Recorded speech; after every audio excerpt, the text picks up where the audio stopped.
Oh, case of the Mondays. Welcome into Query and Company. No query, just company. Oh my gosh. There's a camera on me on YouTube. I can see it right there. Hi. How are you? I'm Will Haskett. You and I are in this together. You know how this goes. I still don't know why I get invited down here, Eddie, but for some reason, we think we're going to do something positive today. I am you. You know this. Out of my golf zone this week. If you want to talk about the FedEx Cup playoffs for the next 3 hours, I'm happy to do that, but I know that that's not exactly why I'm invited down here to be able to do that with golf, and more golf in my future the next couple of days. Really excited to be here and talk about all things Colts, all things Fever, and a few other things as well as we scratch some itches together on this one. 239-1070, the phone number. You know that. Text, call, whatever you want to talk about. We're getting ready for the Colts coming up Thursday. Patriots. Will we even have a field to play on? That's a question mark that's going around as well. Why we just can't have grass everywhere, also a good question to be having as well in all of this. But really just what are we trying to get out of this week? I feel completely inferior, by the way, coming in and sitting in this chair after both James and KB are in here. They obviously are tied in on a hour-by-hour basis to everything. All of the nuggets. Phenomenal show this morning from the fellas. And here we are just sort of reacting to that reality. What are we trying to take away from a preseason tilt with the Patriots this week? We know we're not going to see QB1 in Daniel Jones. Is the only thing that you're really truly engaged in this week what's going on with the backup quarterback situation? Are there any camp battles, position battles that will play out in other areas of it? Is it the depth versus the lack of depth in other areas of the roster that we are driven towards in terms of an excitement standpoint coming up this week when the Colts meet the Patriots? But I really do think it comes down to that backup spot at the quarterback position. And we know that the success of this season, that everything hinges on a healthy quarterback and someone being in position to be, what's going on, Eddie? What is happening back here? What's wrong with the TV? Well, I don't need Jake behind me. Where's my pet shot? Where's the marketing department on that one? We know that the entire part of this season hinges on the health of Daniel Jones. And to this point, the recovery process, obviously very good. Everything is solid. And the most important position in the sport on the most important team in this city is right now solid.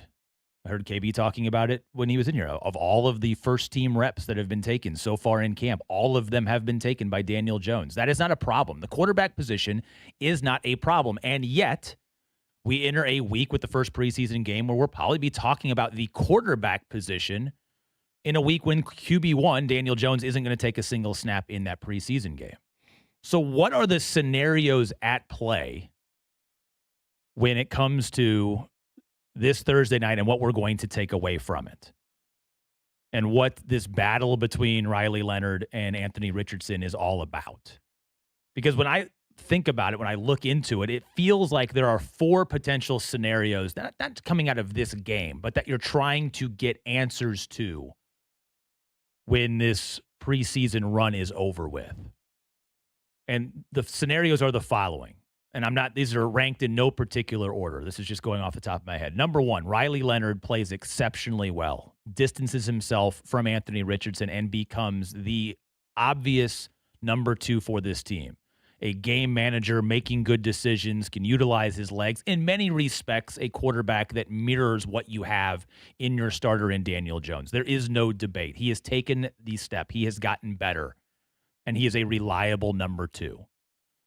The next scenario is that Anthony Richardson shows some level of promise. Enticing as it may be, it's never going to be the most accurate of throwers, but able to work some sort of relationship with your center to not have the fumble issues that we've seen in camp.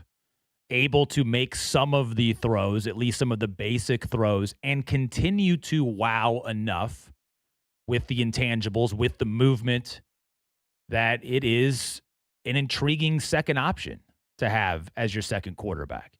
And I put a bookmark in there. I'll get back to the other 2 in a second. And the reason why we are still so intrigued by this, and I heard the guys talking about this on the previous show.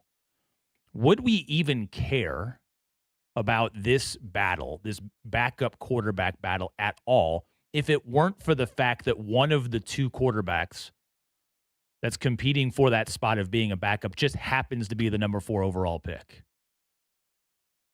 You wouldn't care about this battle if it was two undrafted free agents, two day 3 picks. You'd care about it more in a way of, wow, are we getting value? Did we discover something? Did we find something? But our opinions can easily get poisoned by the fact that we feel as if the value was not met by having the number 4 pick in the draft fail. I mean, you look in the same division. I remember spending a lot of time on these airwaves leading up to the draft of Anthony Richardson, and we were having true debates. Maybe not we individually, but the space was having true debates over Anthony Richardson or Will Levis at the number 4 spot. Remember those days? That's a long time ago. A lot of mayonnaise in the coffee back in the day. There it is. There's the plop. I'm on brand on this show. By the way, this kid at Vermont is just throwing curveball after curveball. I'm going to keep doing play-by-play like Kevin was of this Little League regional. Kid's not going to have an elbow by the time he's 15 throwing snappers like that. Anyway, Will Levis is battling in the exact same position that Anthony Richardson is right now and has made some comical preseason errors down in Tennessee. And in the same vein, now he wasn't the number 4 pick. He fell all the way, so the value proposition is different there. But it's kind of remarkable. Those two guys you're debating are not guaranteed roster spots when both rosters get cut down within the division. And the Titans, like the Colts, found another solution at quarterback that they are very high on in Cam Ward. So it's a little bit of a story, but not the story. Anyway, back to the scenarios. So Anthony Richardson does enough to entice you that maybe he becomes the number 2 quarterback. And is that a good thing or a bad thing? That's up for debate. But that would be a scenario, right? He wins out the job to be your number 2 quarterback. The third scenario is they both play like dogs throughout the course of the preseason. And then you find yourself in a real pickle. Because at that point in time, you're scavenging the waiver wire. You're looking around the league. Do you bring in another veteran because you don't want to be left in the scenario that you were last year? Although one might argue that if Daniel Jones were to go down, much like last year, it doesn't really matter. There are very few teams with the infrastructure or even the backup quarterback in the NFL to weather having to go to that second position and then be viable to win your division or make a deep playoff run or do any of the things that need to happen right now for this team in Indianapolis to justify the status quo staying that way moving forward. So that's the nuclear option. That's the real problem option. And then the fourth, I think, scenario in all of this is you get fine play out of both. You don't necessarily say that one is better than the other, but the value is there enough that maybe in this world of uncertainty of, is there a trade request still on the table? Is there a market anywhere that you can rid yourself of the storyline, move forward as an organization and say, okay, we have 2 players that are quote unquote capable as backups. Neither one have differentiated themselves enough. And we might be able to move this asset. And I'm talking for pennies on the dollar. 7th round pick, maybe a swap for a team just looking for QB depth that may have depth at a position that you might want a special teams player or something as rosters are starting to get shaved down. You realize that because of cut casualties that you can work a deal before having to play the waiver wire game. Those to me are the 4 scenarios. Which one is best for the Colts? Now that's up for debate. It's one of the first 2 is obviously the better option. You want to make sure that the guy that is behind Daniel Jones, you have some level of faith in. So if it's a rolled ankle or a pulled hamstring, not a season-ending Achilles type injury, but if Daniel Jones were to go down, that you have somebody that you feel like can come in and at least tread water for a couple of games. And that's where I think the reason why Anthony Richardson is still in the building, the reason why there is still an infatuation with that talent that they fell in love with in making him the number 4 overall pick, is that in a very small window of time, He makes your team interesting and dangerous, not for the long term, but for a short-term window of survival. So does that mean that scenario 2, him winning the backup job, is better than probably the safe option, that being Riley Leonard winning the backup job and making your offensive room feel a little bit more comfortable with what the pecking order is week in and week out during an NFL schedule? But if you go back to that fourth option, is there value? There is no value. And it almost feels as if Anthony Richardson understands that. Eddie, we got the sound. We got AR with the sound of where things are, because as much as we don't know where things stand in this whole scenario, I'm not necessarily sure that Anthony Richardson knows. I haven't really even talked to my agent about that recently. I haven't talked to Ballard or anybody about that recently, so I'm not necessarily sure what's going on with that, but I'm just here right now, trying to make sure I can, stamp my foot on this team and, just be the best version of myself I can be for the team. Anthony Richardson is the house that you bought in 2007 with a subprime ARM mortgage.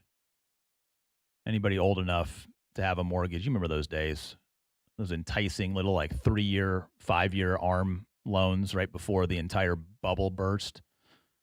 And you were able to buy a house, and then all of a sudden that interest rate went through the roof after your property values had sort of tanked. And what are you doing? You're just sort of stuck paying, and you're hoping, you're praying that value rises in some way that you can get out with your head from underwater. Can you weather the storm long enough to squeeze the value out and survive? It's not necessarily financially for the Colts, but it's what else are your options? What are the other options out there? And no, I agree with what James was saying and has said for a long time. The league talks. People know. The tape is the tape. But is there just one team that is one injury away from saying, you know what, it's worth a flyer for us too? Now, this was the conversation we had kind of going into the draft. I was in this chair right before the NFL draft a few months ago when you had not just that trade demand, but the Kenny Moore trade demand, and Kenny Moore's still floating around out there. And I thought to myself, okay, proven commodities, or at least the tantalizing prospect of somebody that could give you a little bit more than practice player or very back in 53rd man on the roster, somebody that just has a little bit of extra spark to them, could entice one team, one itchy trigger finger GM to just say, okay, Leo, it's worth a flyer on a 7th rounder. And I don't know if we'll ever actually get there, but that's one of the best case scenarios maybe of coming out of this preseason. Is that enough to make, any of us that have, I would say, preseason fatigue want to tune in to watch several quarters? We don't even know who the starter is on Thursday. Am I correct in asking that question, Eddie? I don't think we know. We know they're going to play. They're both going to play, but we don't know who's starting. That's correct. Do we read into who starts? I don't think you can. I don't think you can either. So, I don't know. Finding a way to watch. Do we want them running on whatever turf we're going to get? I was out in the hallway. I didn't get a chance to listen to the interview at the end of the show there, if they talked a whole lot about the turf and the issues there. And if you haven't seen the story in Foxborough, because Gillette Stadium was one of the stadiums that hosted a World Cup, they had to take their artificial field out because the World Cup and FIFA demand and require that all venues have grass turf fields. And so beautiful grass field was installed for all the soccer matches that were there during the World Cup. And then they went back to put a new turf field in on top of the grass, or however that whole process works, sliding one in, sliding one out. And the turf is not up to standard. It has not met whatever the criteria is. The inspector came in, and they're not getting the permit, if you get what I'm saying. So they are in scramble mode to make sure that they have a suitable facility or a suitable field to be able to play on Thursday night. And I have not read or seen and was not listening to the interview to know if we've gotten anywhere in terms of if that's going to be taking place. I would imagine that they will be able to install something coming up. I also wonder if that creates a little bit of a pause for who might play.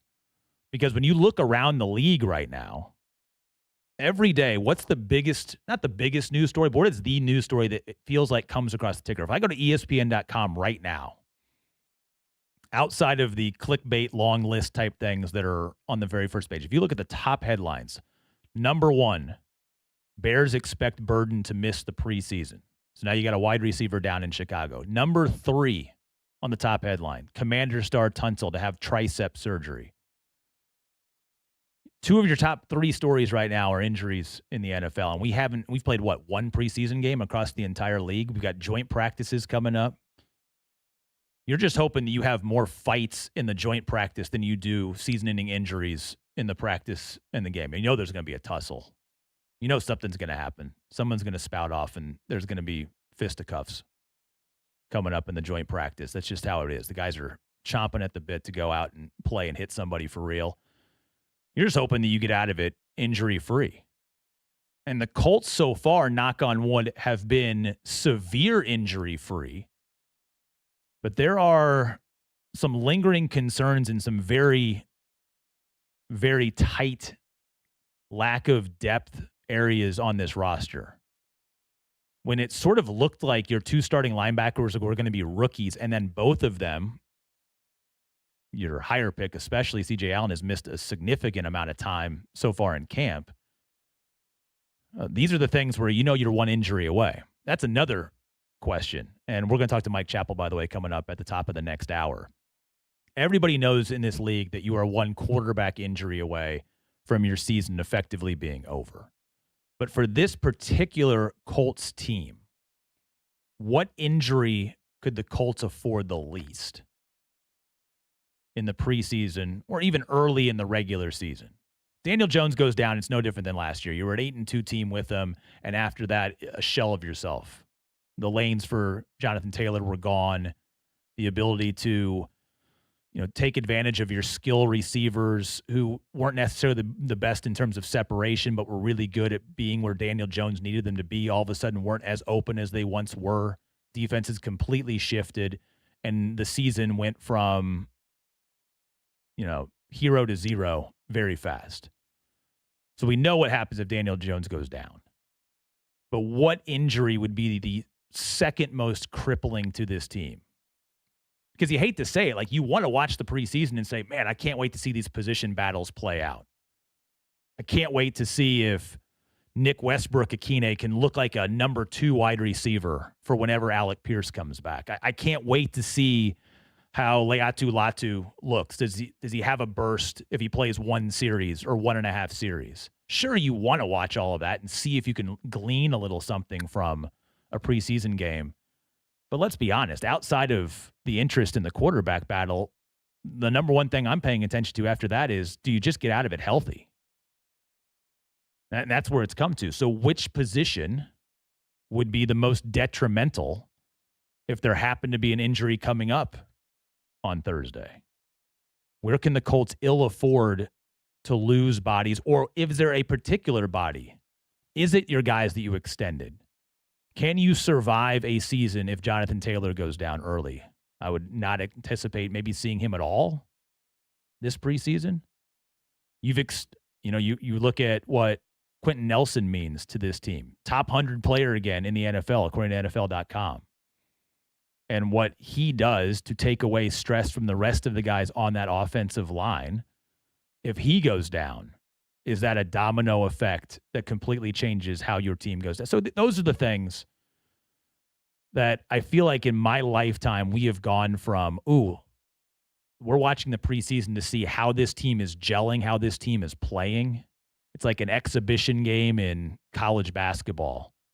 It feels as if there's more value in those exhibition games, especially nowadays when you've got so many transfers and it's just a free agency year in and year out, that exhibition games now actually have a little bit of spice. These foreign trips or, Butler and Indiana are playing each other in an exhibition game this year. That seems like that'll be a really fun ticket to have. Why? Because you want to see how the team gets together. Even though the game matters for nothing, at least there's value in a preseason. It feels like in my lifetime, the value of a preseason game has completely changed inside the building of an NFL franchise. So again, I would say those are my, as a fan, Colts questions entering this preseason coming out of camp. They have been very lucky to this point to be healthy to a point. They have been very fortunate to have what appears to be a fully rehabilitated Daniel Jones looking the part of not just a number one quarterback of your team, but maybe a top 12 quarterback you can make a case for the way that he played last year and the fit that he has, top 12 quarterback in this league, which you haven't been able to talk about with this team for several years. So there are the things that are there, but what are the questions that you want answered in this preseason? 239-1070 is the telephone number. Text those, call those, you and me for this first hour coming up. And we will reflect a little bit on the weekend that was in Canton, the Pro Football Hall of Fame, Adam Vinatieri going in. I found it to be a very entertaining sort of weekend with the celebration of those players that went in. But I found the entertainment to be quite different than what you would expect from a Hall of Fame standpoint. We'll talk about that and more. It's Query and Company. We'll ask it in for Jake here on 93.5 and 107.5 The Fan.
This is Query and Company on 93.5 and 107.5 The Fan.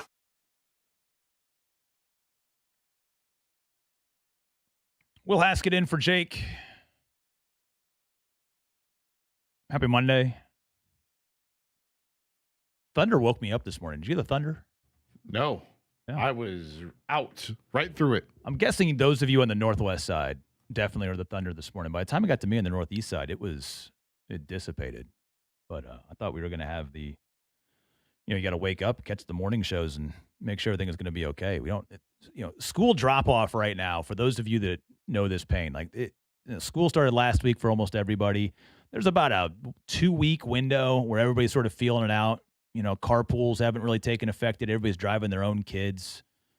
If you don't have kids, this is what needs to happen. This is what needs to happen. I know that eventually Jake's going to run for mayor, right? Like, it's going to happen. We know it's going to happen eventually. I'd be happy to be his communication COO, whatever that, CCO, Chief Communications Officer or whatever, for the run. But this is on my platform right here. First week of school, everybody that doesn't have children, it becomes a work holiday. You either work remotely or you get the time off. We just need all of the rush hour cars that aren't going to school. We just need them off the road.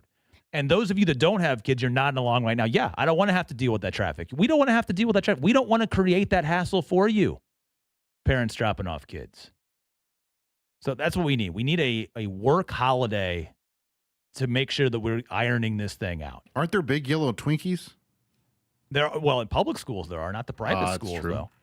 And if you live up by where I live, you've got private schools right next to some public schools. So you've got the buses and the parents of the public schools trying to get there at the same time. You've got multiple private schools with all the cars going on. It's a mess. I feel bad for all the people that are trying to get to work, who are also then they get flustered. They're driving recklessly. Well, we got little kids around. You can't drive recklessly. We got kids trying to get out of cars.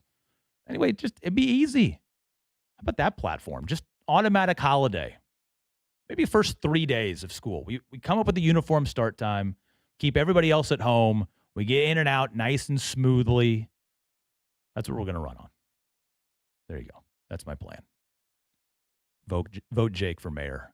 I'll make sure that's part of his platform. Pro Football Hall of Fame this past weekend. Really good group of players that went in. We'll talk about a couple of them. Larry Fitzgerald, Luke Kuechly.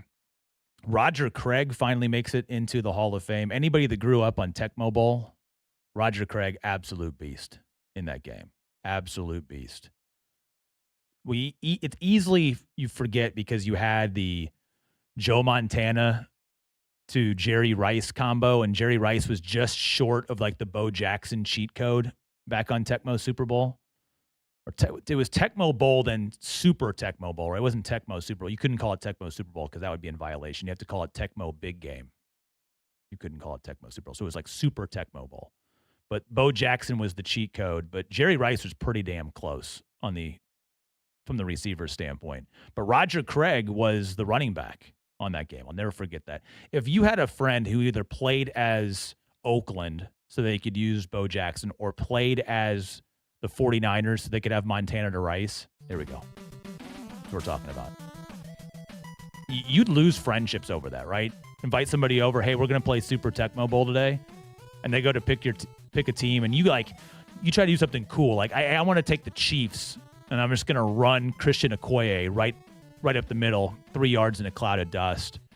Or I'm a Colts fan. I'm going to try and was the Colts, was that when, I guess it would have been Trudeau as the quarterback, and I think he didn't opt in. Did he not opt in? And we had like it was like Jim Kelly, instead of having his last name, it was just like QB, whatever the number was. I can't remember if that was the way it was. Either way, like if you took the Colts or you took one of those other teams, and then your buddy was like, oh, I'm taking the 49ers. Out. Immediately out. No Pop-Tarts for you. That's like cheating. There's no fairness in that one when it makes happen. Anyway, Roger Craig, that was good to see him make it into the Hall of Fame. Drew Brees also in. Had a lot of positive things to say about his time at Purdue. Purdue really needed a win on Saturday after the Thursday and Friday that Purdue had. So it was nice to see a representation of the glory days of Purdue football go into the Pro Football Hall of Fame. But yeah, spoke very fondly of there. And after immediately being enshrined in Canton, it looks as if Drew Brees is making an appearance at Purdue football practice this morning. So he is up in West Lafayette, giving a message to the guys up there as well. So saw that on the Twitterverse. So that's cool. Like fresh off of a really nice bump for Purdue football that Drew Brees is in the building here on a Monday morning to kind of provide a little bit of that experience and love to the guys that are up there. But obviously from an Indianapolis perspective, Purdue fans love seeing Drew Brees go in, but Adam Vinatieri heading into the Hall of Fame was, one of the cool experiences of this past weekend. And Eddie, did you end up pulling any sound of him going in? Is this the serious stuff? I did find him being serious for like All right, can a we minute play, 15. Can we play? I want to hear Adam Vinatieri being serious. Okay. Let's go. To the Indianapolis Colts organization, thank you for welcoming my family with open arms. Indianapolis quickly became home. To Mr. Irsay and the Irsay family, thank you for your generosity, your passion, and your belief in me. To me, Jim was the ultimate rock star, one of the most generous people I've ever met and I've ever known. Out of all the famous kicks I've made throughout my career, somehow my greatest accomplishments in Jim's eyes was a golf shot at one of his charity outings. That was Jim. He loved greatness in every form, and he truly loved his city. You're missed every single day. Carly, Casey, and Kaylin, thank you for the kindness, friendship, and support you've always shown my family. Watching you honor your father's legacy while leading this great organization is truly inspiring. I couldn't be more excited to watch the next chapter of Colts history unfold under your leadership. Indianapolis, you're in great hands with Carly. Her passion for this organization, her unwavering commitment to excellence, and her love for this team will ensure the Colts continue to be one of the premier franchises in the NFL for years to come. And that was special. I mean, Carly Ursay-Gordon was the presenter and presented Adam Vinatieri before his speech, which I thought was very telling in terms of the relationship with the family, and you could hear it in there. I'm glad that we played that clip, and the reason why Eddie played that clip, I did not watch the speech in its entirety, did not see it live. And if you just go by the clips that are going viral, it felt like it was a Kevin Hart roast or something like that, watching Adam Vinatieri. I mean, he's making ball jokes with Pat McAfee and forehead jokes for Peyton Manning. And it wasn't jarring. I'm not going to go that far. It was strange to me because I don't really reflect on Hall of Fame induction speeches and think, oh, did I hire a group of joke writers to make this fun for me? That's sort of what it felt like when I was seeing some of the clips of Adam Vinatieri going into the Hall of Fame. So I was glad that we played that because it really feels like he had a really, interesting Belichick dig in too. I mean, he did the whole girlfriend cheerleader thing. I mean, I was kind of stunned when I saw some of the comedy bits. Like we were watching a roast on Netflix of Adam Vinatieri. So I wanted to play that soundbite to sort of circle this thing back because I think if you're anything like me, you're reflecting on what went down at Canton and thinking, wait, was this serious or was this just like a good hang that everybody was sort of coming together? Because I don't want it to take away from all of the incredible things that had to happen to get him into the Hall of Fame. He's only the third place kicker to make it into the Hall of Fame. And I know we say, oh, it was a slam dunk that he was going to be there, and I'll read off all the reasons why it was a slam dunk for him to be there. But it shouldn't, the one-liners, the digs tongue-in-cheek. Now, don't get me wrong. He followed up every single joke with the utmost praise for whoever it was that he was roasting. So that's why it sort of felt like a roast, like all jokes said in love. And then afterwards you fawn on the person before you move on to the next celebrity comedian who's going to say the same jokes again and try and get everybody sort of riled up. But you forget about, if that's all that you reflect upon this weekend, you forget about all of the things that made Adam Vinatieri worthy of being just the third kicker ever to make it into the Pro Football Hall of Fame. He made more game-tying or go-ahead field goals inside the final 2 minutes or overtime of any kicker in NFL history. That's some tough research by the Elias Sports Bureau, by the way. Nobody comes even close to that one.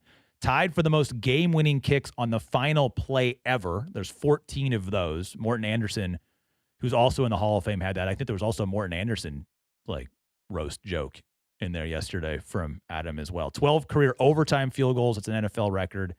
Obviously known for some of the most iconic kicks, the snowball, the 48-yarder to win Super Bowl, was a 36 over the Rams, which was at the time the first walk-off Super Bowl finish ever. Rallied from 2 missed kicks against Carolina in the Super Bowl to make a 41-yarder to win that game. 238 postseason points is also a record. And then I forgot this of his time with the Colts. 44 consecutive field goals made, which was an NFL record that he set during his time here in Indianapolis. And he did have another line in his speech, and I did quote it out here. He said, "And to all the doubters, thank you. Your criticism became fuel. Your doubt became motivation. You helped make me better." And I was thinking about this last week about golf and trying to figure out what is the most pressure-packed, nerve-wracking athletic feat in all of sports. With Adam Vinatieri going into the Hall of Fame, with my day job calling numerous golf shots, what is the hardest thing to do? And by that I mean like your brain. What's the easiest thing to yip effectively? Is it a 40-yard field goal to win a football game? Is it an 8-foot putt to win? Is it throwing a strike on a 3-2 count with the bases loaded in Game 7 of the World Series? Is it, if you've ever watched darts, that thing is electric. You got 10,000 drunk Irish people just screaming, and a guy has to get up there and throw a double 18 or a triple 20 or whatever it might be to walk it off. Rolling a strike in bowling to roll a perfect game. A double 18 or a double 20 sounds like a move in like a diving competition. But you know what I'm talking about? Like, and it's like all the, if you've ever watched the darts competition, those guys are just trying to hit triple 20s, right? Because triple 20, you get 60, 60, 60. But if you don't triple, even if you triple 20 all the way to like the 9th throw, because a perfect dart game is 9 throws, I think. But the 9th throw is not triple 20. Because you've worked your way down the ladder in such a way where I think you need, maybe it is still triple 20, but if you have to end perfectly. So it's like if you have 18 points left to get to 0 when it's running down, you can't just throw it into the fat of 18. Now, this is me completely talking over my skis here. So if there are any professional darts players that are listening, apologies right now. It's involving 3 triple 20s. There you go. A triple 19. There it is. And a double 12. Double 12, yeah. So like you've spent this entire time, you've got 10,000 people drunk off a Guinness just yelling their brains out behind you, and you've just sat there and just like, okay, triple 20, triple 20. There's another one, triple 20. Now all of a sudden you got to pivot over here. I mean, maybe you kind of got to go a little bit of cocky. This is great YouTube content, by the way. Me just, doing my dart form here. And then you got to kind of double 12 this thing over here with everything rocking behind you. Do you think that it would be harder on the nerves than kicking a 40-yard field goal to win a big game? Like, what is the most pressure-packed athletic act that has to happen? Because here's the thing, like, it's a free throw. Like, you'd much rather have a wide-open 18-footer in the flow of the game than maybe a 15-foot free throw because of the potential for the psychological breakdown, right? Like I just got done with my club championship. Shout out all my folks at Old Oakland. Congratulations to Indiana Golf Hall of Famer Alan Schulte for his 9,000th Old Oakland Club Championship this past weekend. I was a mental midget all weekend. It got really, really bad for me on Saturday morning, and I could not get out of my own way. I mean, the hands were shaking. I was a mess. I just could not get out of my own way. And it meant really nothing in the grand scheme of things. But when it's just you and you're stuck trying to do something that is seemingly easy, but the synapses firing from your brain to your hands can get so out of whack. Like I would much rather have to kick a penalty kick. I was about to say in soccer. A goalie. Yeah, that's a good one. Like, because you can get stuck in like which way do I go paralysis analysis at that point in time. But the guy that's coming at you gets to make an athletic move. He can still yip it. True. So I always feel like it's the little. I mean, all of the things that have to go right from a physics standpoint. If you're sitting on 12 strikes in a row, no, is that 12? Yeah, no, 11 strikes in a row, and you're waiting for that 12th strike in bowling.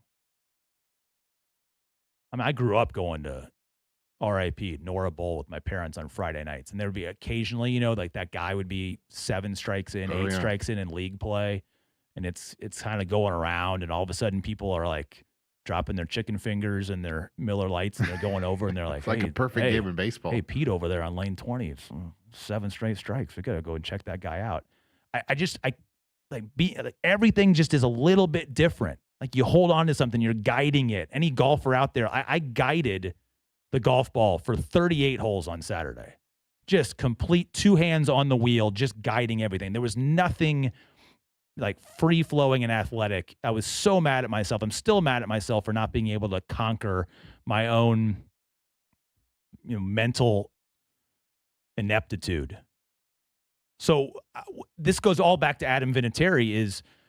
There's only 3 kickers in the Pro Football Hall of Fame, and he was the most clutch. Like how many times he had to step up and execute something with the hopes of everybody. Like think of all of the plays that take place over the course of a football game, all the things that go wrong, the holding call that you forget about in the first quarter, everything. And it comes down to a kicker having to hit a ball perfectly and get it through 2 polyester pylons or whatever off in the distance to be able to get those 3 points, and the fan base that's going on. I had more people. I asked this question on Twitter on Friday, and I had more people that actually answered a 40-yard field goal than any of the other stuff. The darts, the golf, the baseball pitch, the free throw, anything like that to be able to do it. And I think that, Adam Vinatieri deserves all the flowers for what is a Hall of Fame career, because it's really, really hard to be able to execute when it is just, yes, it's physical. Yes, it is athletic. Yes, it's supposed to be athletic. But it is infinitely harder, in my opinion, to execute that kick than it would be, okay, you have to run it in for a touchdown to win the game, right? It's a battle in the trenches. So you're down 4 instead of down 2. You're Jonathan Taylor, you're taking the football, you know exactly where the blocking is supposed to be. Yes, you may have to react in that moment to somebody coming, but everything is so fast and so instinctual and so athletic that your body is allowed to take over for your brain. I think any athletic act that is so focused on the brain not getting in the way is probably, to me, the pinnacle of sport, because it's when a human has to overcome being a human to execute something in a fantastic way. And so 44 consecutive field goals, and granted, some of them were chip shots in the first quarter of, say, week 2 for Adam Vinatieri, but some of them were game winners. Some of them were 50-yarders. Some of his biggest 48 yards in the snow or 45 yards in the snow when everything has to sort of go right. For him to focus on that, again, more than a word. No one's debating his Hall of Fame worthiness. That's not what I'm sitting here doing. It's just when I got to the end of the weekend and all of these one-liners are going viral on all social media channels, and I'm thinking, man, we have got to give this guy more credit than just having a couple of good roasting jokes of Peyton Manning and Bill Belichick. He did something over and over and over again that I think many in sports say is the hardest act to pull off. Doesn't make him the best athlete. I'm not saying that he's better than a Michael Jordan for hitting game winners at the end of games. But the actual act of having to hit that with that pressure and the icing of the kicker and everything that happens in those moments, that to me is incredibly impressive. So congratulations to Adam Vinatieri on a job well done and a Hall of Fame career that is now recognized with his bust in Canton. Motivation sometimes is a big part of it. We ended last week, especially on this show, talking about the motivation in Bloomington. I found something kind of funny this morning that we're going to get to next. Ball State football is one up on Indiana in a very esoteric and interesting way. We'll talk about that next here on Query & Company.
You're listening to Query and Company on 93.5 and 107.5 The Fan.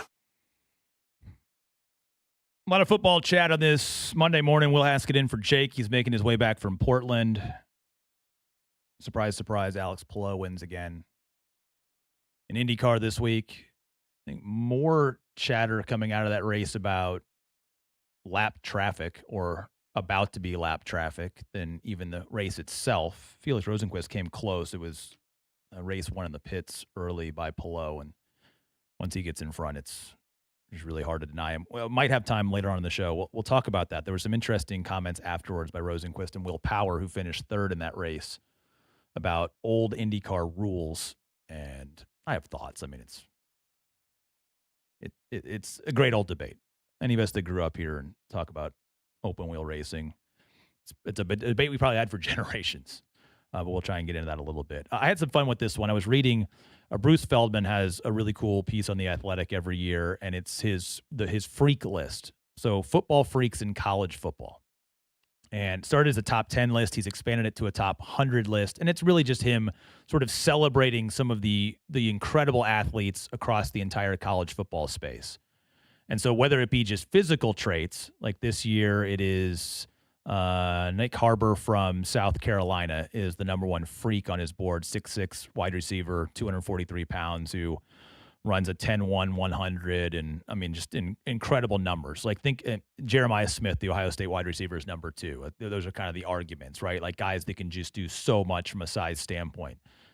I would like to think that in a couple of years you would see Monshon Sales, the talented wideout from Lawrence North, shout out the Wildcats, heading to Bloomington to play for Kurt Signetti, that he would be somebody that would be on that type of a list. But speaking of the Hoosiers, there is nobody on this list from Indiana. 101 players are ranked on this list, but there is one player from Ball State.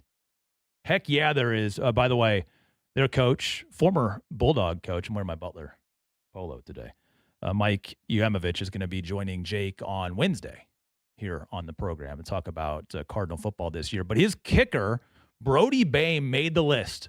Number 101 on the top 100 freaks in college football is Ball State's kicker.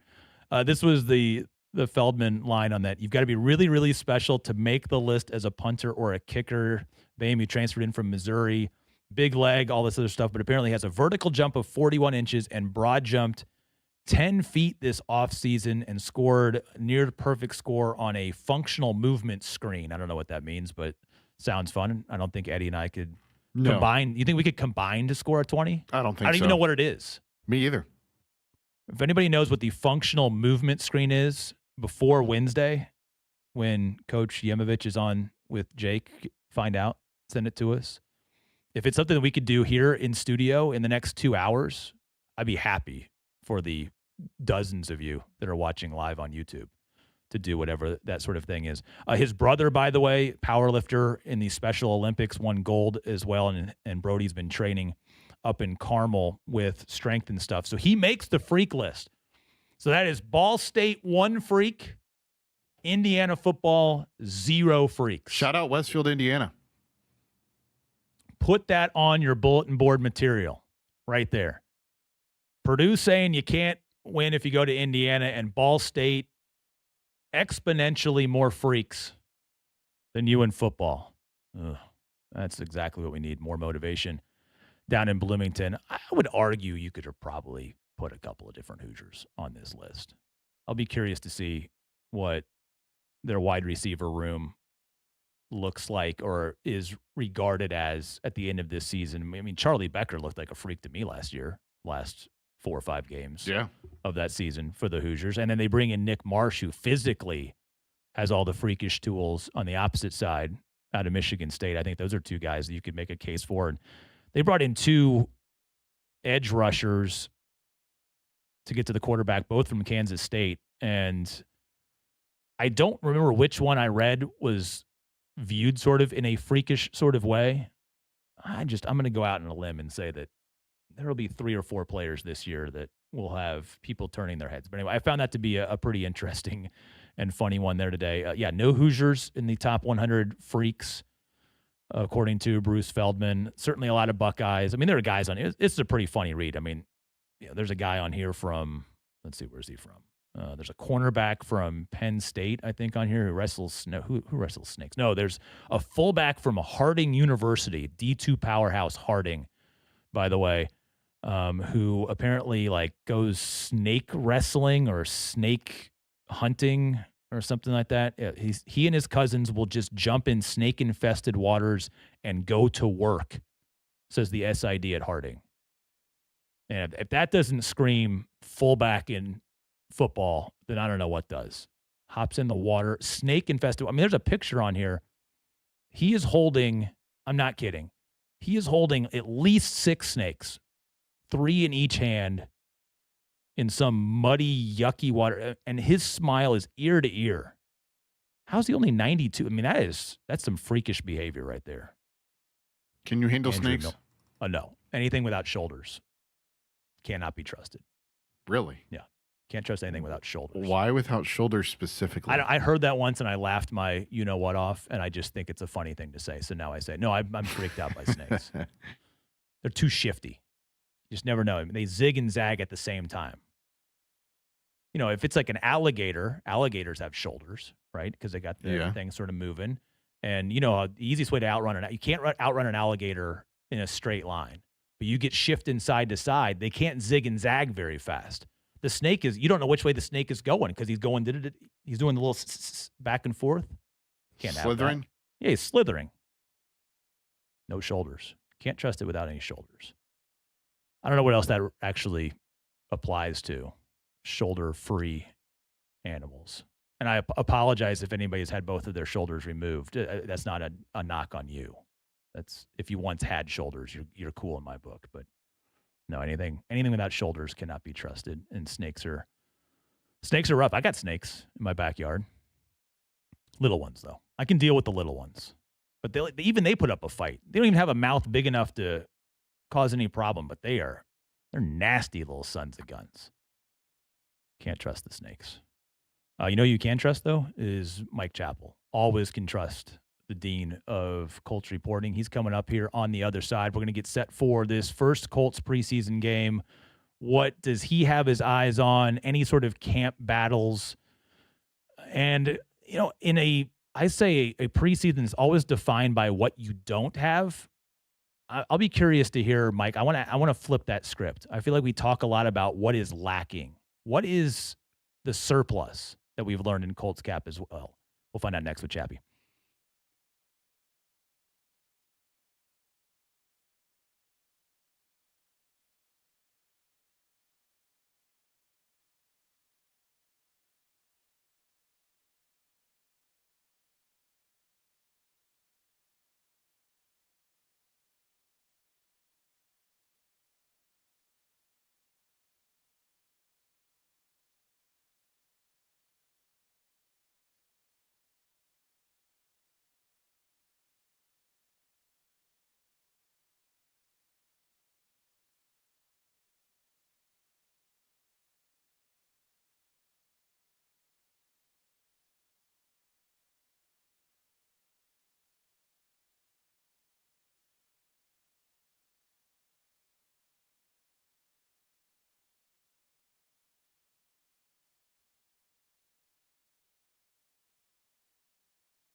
It's Query and Company. I'm going to be keeping you company for the next few hours. You are not going to believe the company. This company. You're going to bankrupt your mama's company? At least I have the radio to keep me company. On 93.5 and 107.5, The Fan.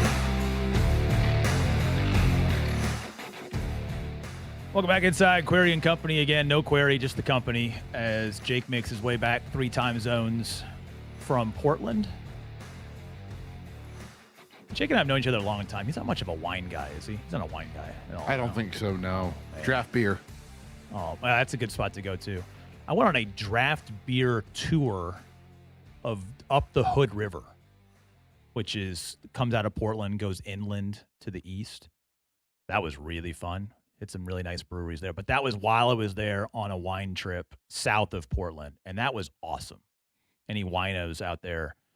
California has all the variety, but the Willamette Valley of Oregon, which is not too far from Portland proper, is without a doubt the best scenery of anything out there. So there's my what was that movie with Paul Giamatti, like Sideways or something? There was my Sideways moment of the day, aging me, my bouginess.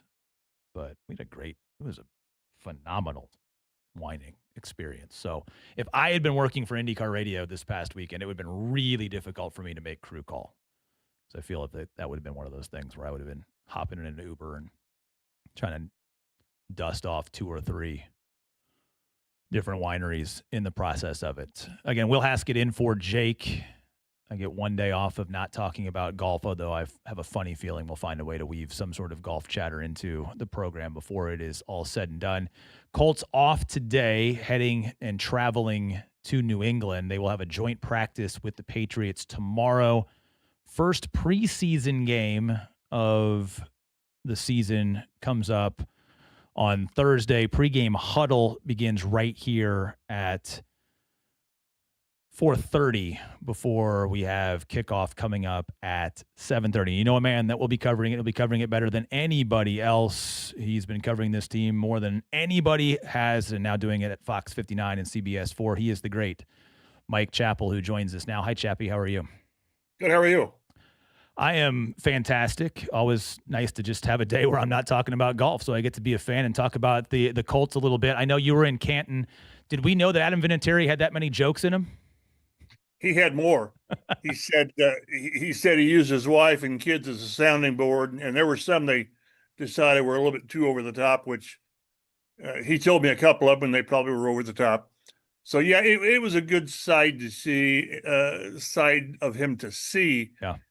And it kind of reinforced how if he had to pick a team to go in as, it would have been the Colts. He had some pretty good zingers for the Patriots. The only zinger on the Colts was Peyton in his forehead, and that's tired material. So it was a great weekend. I always enjoy it. It gets you a chance to kind of get caught up with some of the former Colts. I don't know if I was making too big of a deal out of it in the last hour. We played a serious bite from Adam because I feel like this is a recognition of an incredible career, and I think it can get overshadowed how great his career was when all of a sudden the day after you're talking about Pat McAfee holding his balls or the jokes that he sort of had. Did it feel like, though, when it all balanced out at the end, that we saw some of his personality and he got the recognition that he was due? Because, again, I don't think people realize how strong that resume is for only the third kicker to ever go into the Hall of Fame. Yeah, you get to where you take these guys like him, like Peyton, like Marvin and Reggie and Edgerrin, for granted, like, of course Peyton's going to throw for 300 yards and 3 touchdowns. Edge is going to run for 120. Vinny played for 24 years. Yeah. He played longer here than he did in New England, which is really, to be fair, that's where his legend really took root with the 3 Super Bowls and the 3 or 4 heroic kicks. But then to be 14 years and all the games here is pretty incredible. At a position that teams are looking, if you have 2 bad weeks, they're changing kickers. And that never happened here. We could argue it should have happened in 2019 when the Colts stuck with him when he was just not healthy enough to kick. He wasn't. But no, that's what's amazing. And I thought what we saw was a great blend of humor and some biting humor, but humility and pride. When he ended the his 18-minute speech, when he sort of had a conversation with football. Yeah. If you were here, I'd tell you this. That spoke volumes. How you gave me more than I ever gave you, and I think it showed a side of an elite athlete that, yeah, I was pretty damn good, but it took everything to go into it. It's funny. I went in. One of the stories I did last week was 365 games he played, 301. His starting quarterback was either 3 number 1 overall picks or Tom Brady. Yeah.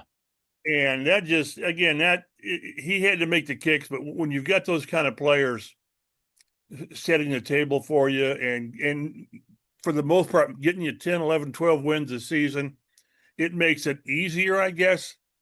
So all the stars aligned, and again, this isn't a name drop thing, but the Ursays have always done a post-induction party at a country club in Canton, and this goes back to Marvin and Tony and Bill and Peyton and Edgerton and Freeney. They did it on Saturday, and I was fortunate enough to be there. And to see all the former Colts, that's what's really you appreciate when you're around as long as a lot of us have been. You run into the Gene Huey and Jim Caldwell and Jack Doyle and people like that, Edgerton and Marvin and Freeney. It just shows you the brotherhood that they've got, that they've built, and it still lasts. These are lifelong friendships in a lot of situations, so it's really kind of cool to see. Great. Mike Chappell joining us. No kicker competition when Adam Vinatieri was here. Doesn't really feel like there's much of a kicker competition with the current Colts as we head into this first preseason game. I don't want to talk about the kicker. I want to talk about the competition. Is it the backup job on Thursday that we're watching 1A, 1B in terms of how we need to pay attention to this preseason game? For the quarterback? Yeah, quarterback. Yeah, the quarterback. Yeah, the quarterback. The kicker will work itself out. They'll get rid of a good kicker and keep a really good kicker. Yeah. This is where we're going to see these preseason games. We're going to see where these guys are, because in camp their reps are just limited. Daniel Jones is taking all the 1 reps, and then they're splitting the rest of them. Now whether they're going to go half and half, probably will. Maybe one of them starts and the other one comes in this game, and the next game it's flip-flopped. So this is where we're going to see where they are, who's handling it better.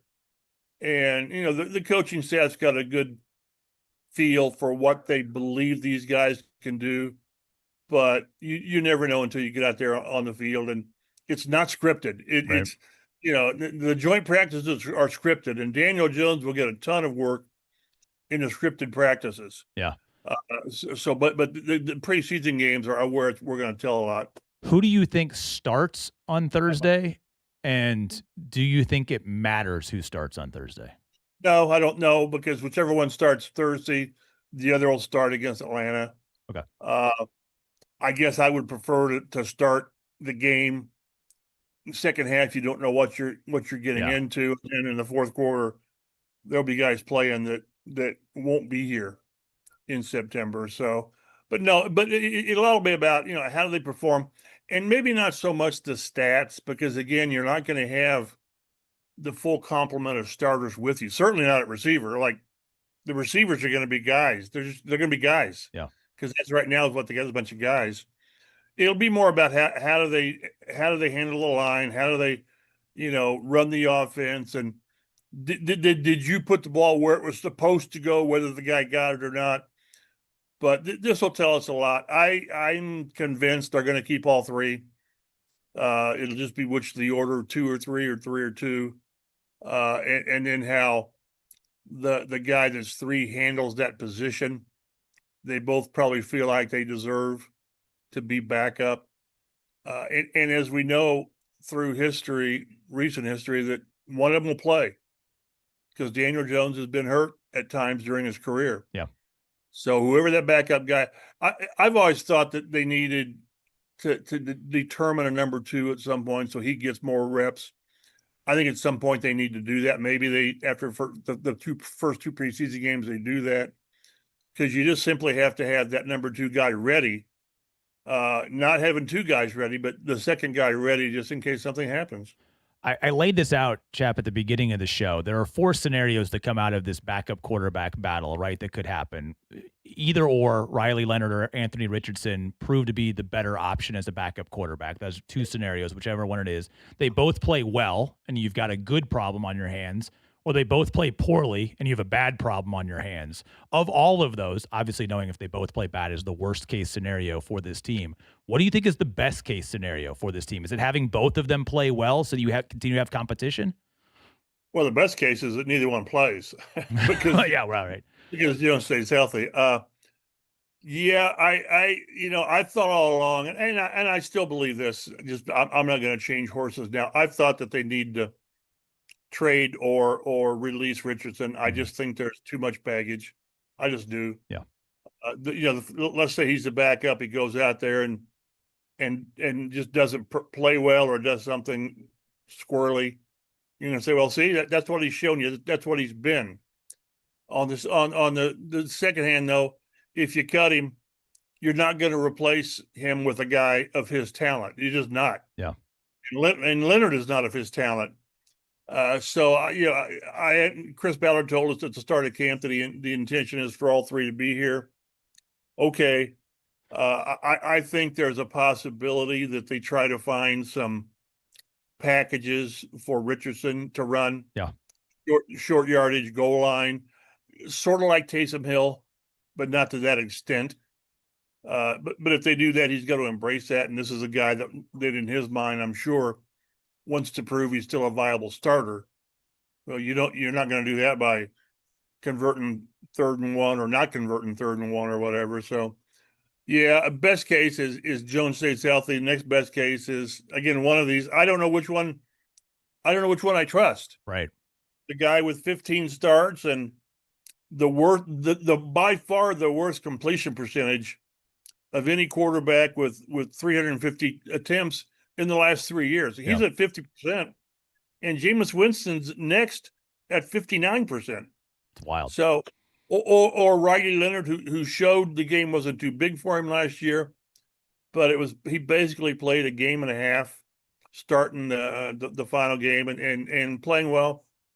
So it's a good situation, but only if one of these guys kind of comes out of their inconsistent training camp and sort of is the guy unquestionably when the season starts. Chap, you mentioned just a bunch of guys at the wide receiver position because of the injuries to Alec Pierce and to Josh Downs, who will certainly be non-factors this week, especially in the preseason game coming up on Thursday. I want to go a different direction because it feels like all the chatter I hear from fans and everybody just clamoring, like, we need to add here. We need to add here. It's always focused on those positions of deficiency, right, where you feel like depth isn't. Right. On a positive side from camp, and again, health has been okay across the board. That hasn't been anything catastrophic like some other teams might have to deal with. What's the position of strength that this team is dealing with? Like, where is the play? I don't feel like we talk enough about, you know what, depth at this position is really good and something they can lean into. Well, if you take possible injuries out of it and just say it's cornerback and safety. Yeah, the secondary, they're deep. They're deep. Yeah, a couple of rookies and all that, or not. Justin Wally's not a rookie, or Hunter Waller's not, but they didn't play last year. I like the secondary if they stay healthy. They're 3 or 4 deep at safety. They're 3 or 4, maybe 5 deep, at corner. And if Sauce and Mooney stay healthy, the things that Lou can do with his defense is intriguing to think about. What we've seen a lot in camp is when you've got these 2 corners kind of taking away the outside, he's blitzing a ton, whether it's a nickel guy or whether it's a linebacker. So I like the secondary. I really like the secondary. Defensive line, I don't know, because if DeForest Buckner is not in there, it's a totally different defense. So much of the pass rush depends on Latu. It just does. Arden Key is going to give you, I don't know, 6 or 7 sacks, which would be great. But you don't know about the other guys. Offensive line, I like the starters. I think Travis will be a competent backup early on, not backup, but a replacement for Braden Smith. They've got to find some people. Backup center's been an adventure because the center snap's been inconsistent. That's kind of important for the position. So yeah, in running back, I'd like to see a better running back backing up, a more reliable, a more proven, I'll say proven guy behind Jonathan Taylor, because they're gonna ride Jonathan. He'll get 300 and some carries again, but occasionally he needs a break, and he might miss a game or two just because running backs do, although he didn't last year. But boy, the secondary, it's in good shape, and they've invested a ton, whether it's free agent contracts or the big trade for Sauce. So, Yeah. but we'll get a better look moving forward. But that's kind of where it breaks down for me. But boy, I want to see the secondary play and see how good it can be. It feels like there's always a clamoring, right, to sign an old body, right? Oh, we have a need. Here's a 32-year-old at whatever position just waiting for a job. Well, they're waiting for a job for a reason. Chab, like, we know why they're available and out there. I'm not asking for names necessarily on this current roster, but could you see a scenario if this team stays healthy to where you could find a partner that has a surplus in an area of need for you, where you could end up, before you have to deal with the roster cut crunch down, that you could end up with a win-win with some other team where you deal from a position of power to help in a position of need? I guess only if you can find somebody to give you a draft pick for one Right. of your kickers, which I can't, these kickers are good. They're not that good. Right. A corner. The thing is, when you do that, then you're cutting into your strength. I don't think their strengths are at the level to where we can trade this guy. We can, and I don't know who that guy would be. Again, it's not going to be one of your starters. Right. So I don't think that. I as I sit here, I'm as convinced as I can be. They're going to sign a receiver. I think his name's Keenan Allen. I just, there's no reason not to. Yeah. I think he's one that he knows Shane's system from 6 or 7 years together with the Chargers.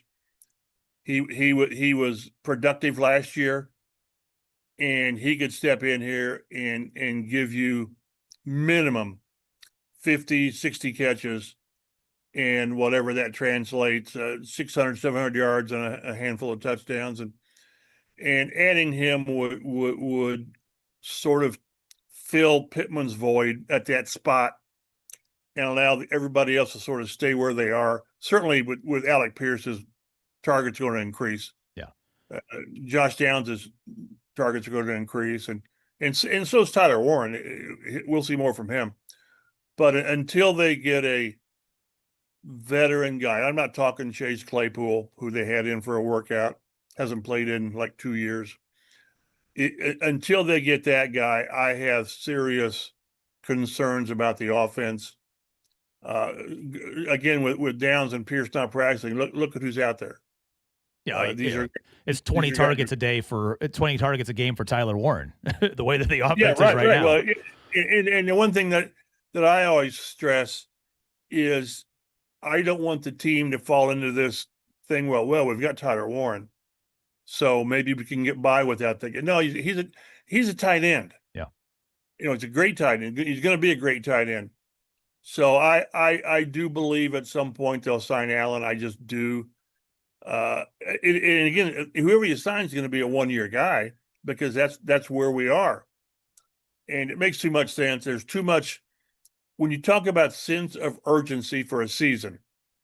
Okay, everyone agrees that's true. Okay, then fine. Give Daniel Jones as much as you can for success, for potential success, and that's a guy like Keenan Allen, who I think would step in with a couple of weeks, and maybe he doesn't want training camp. Maybe the Colts don't want him in here for training camp. Yeah.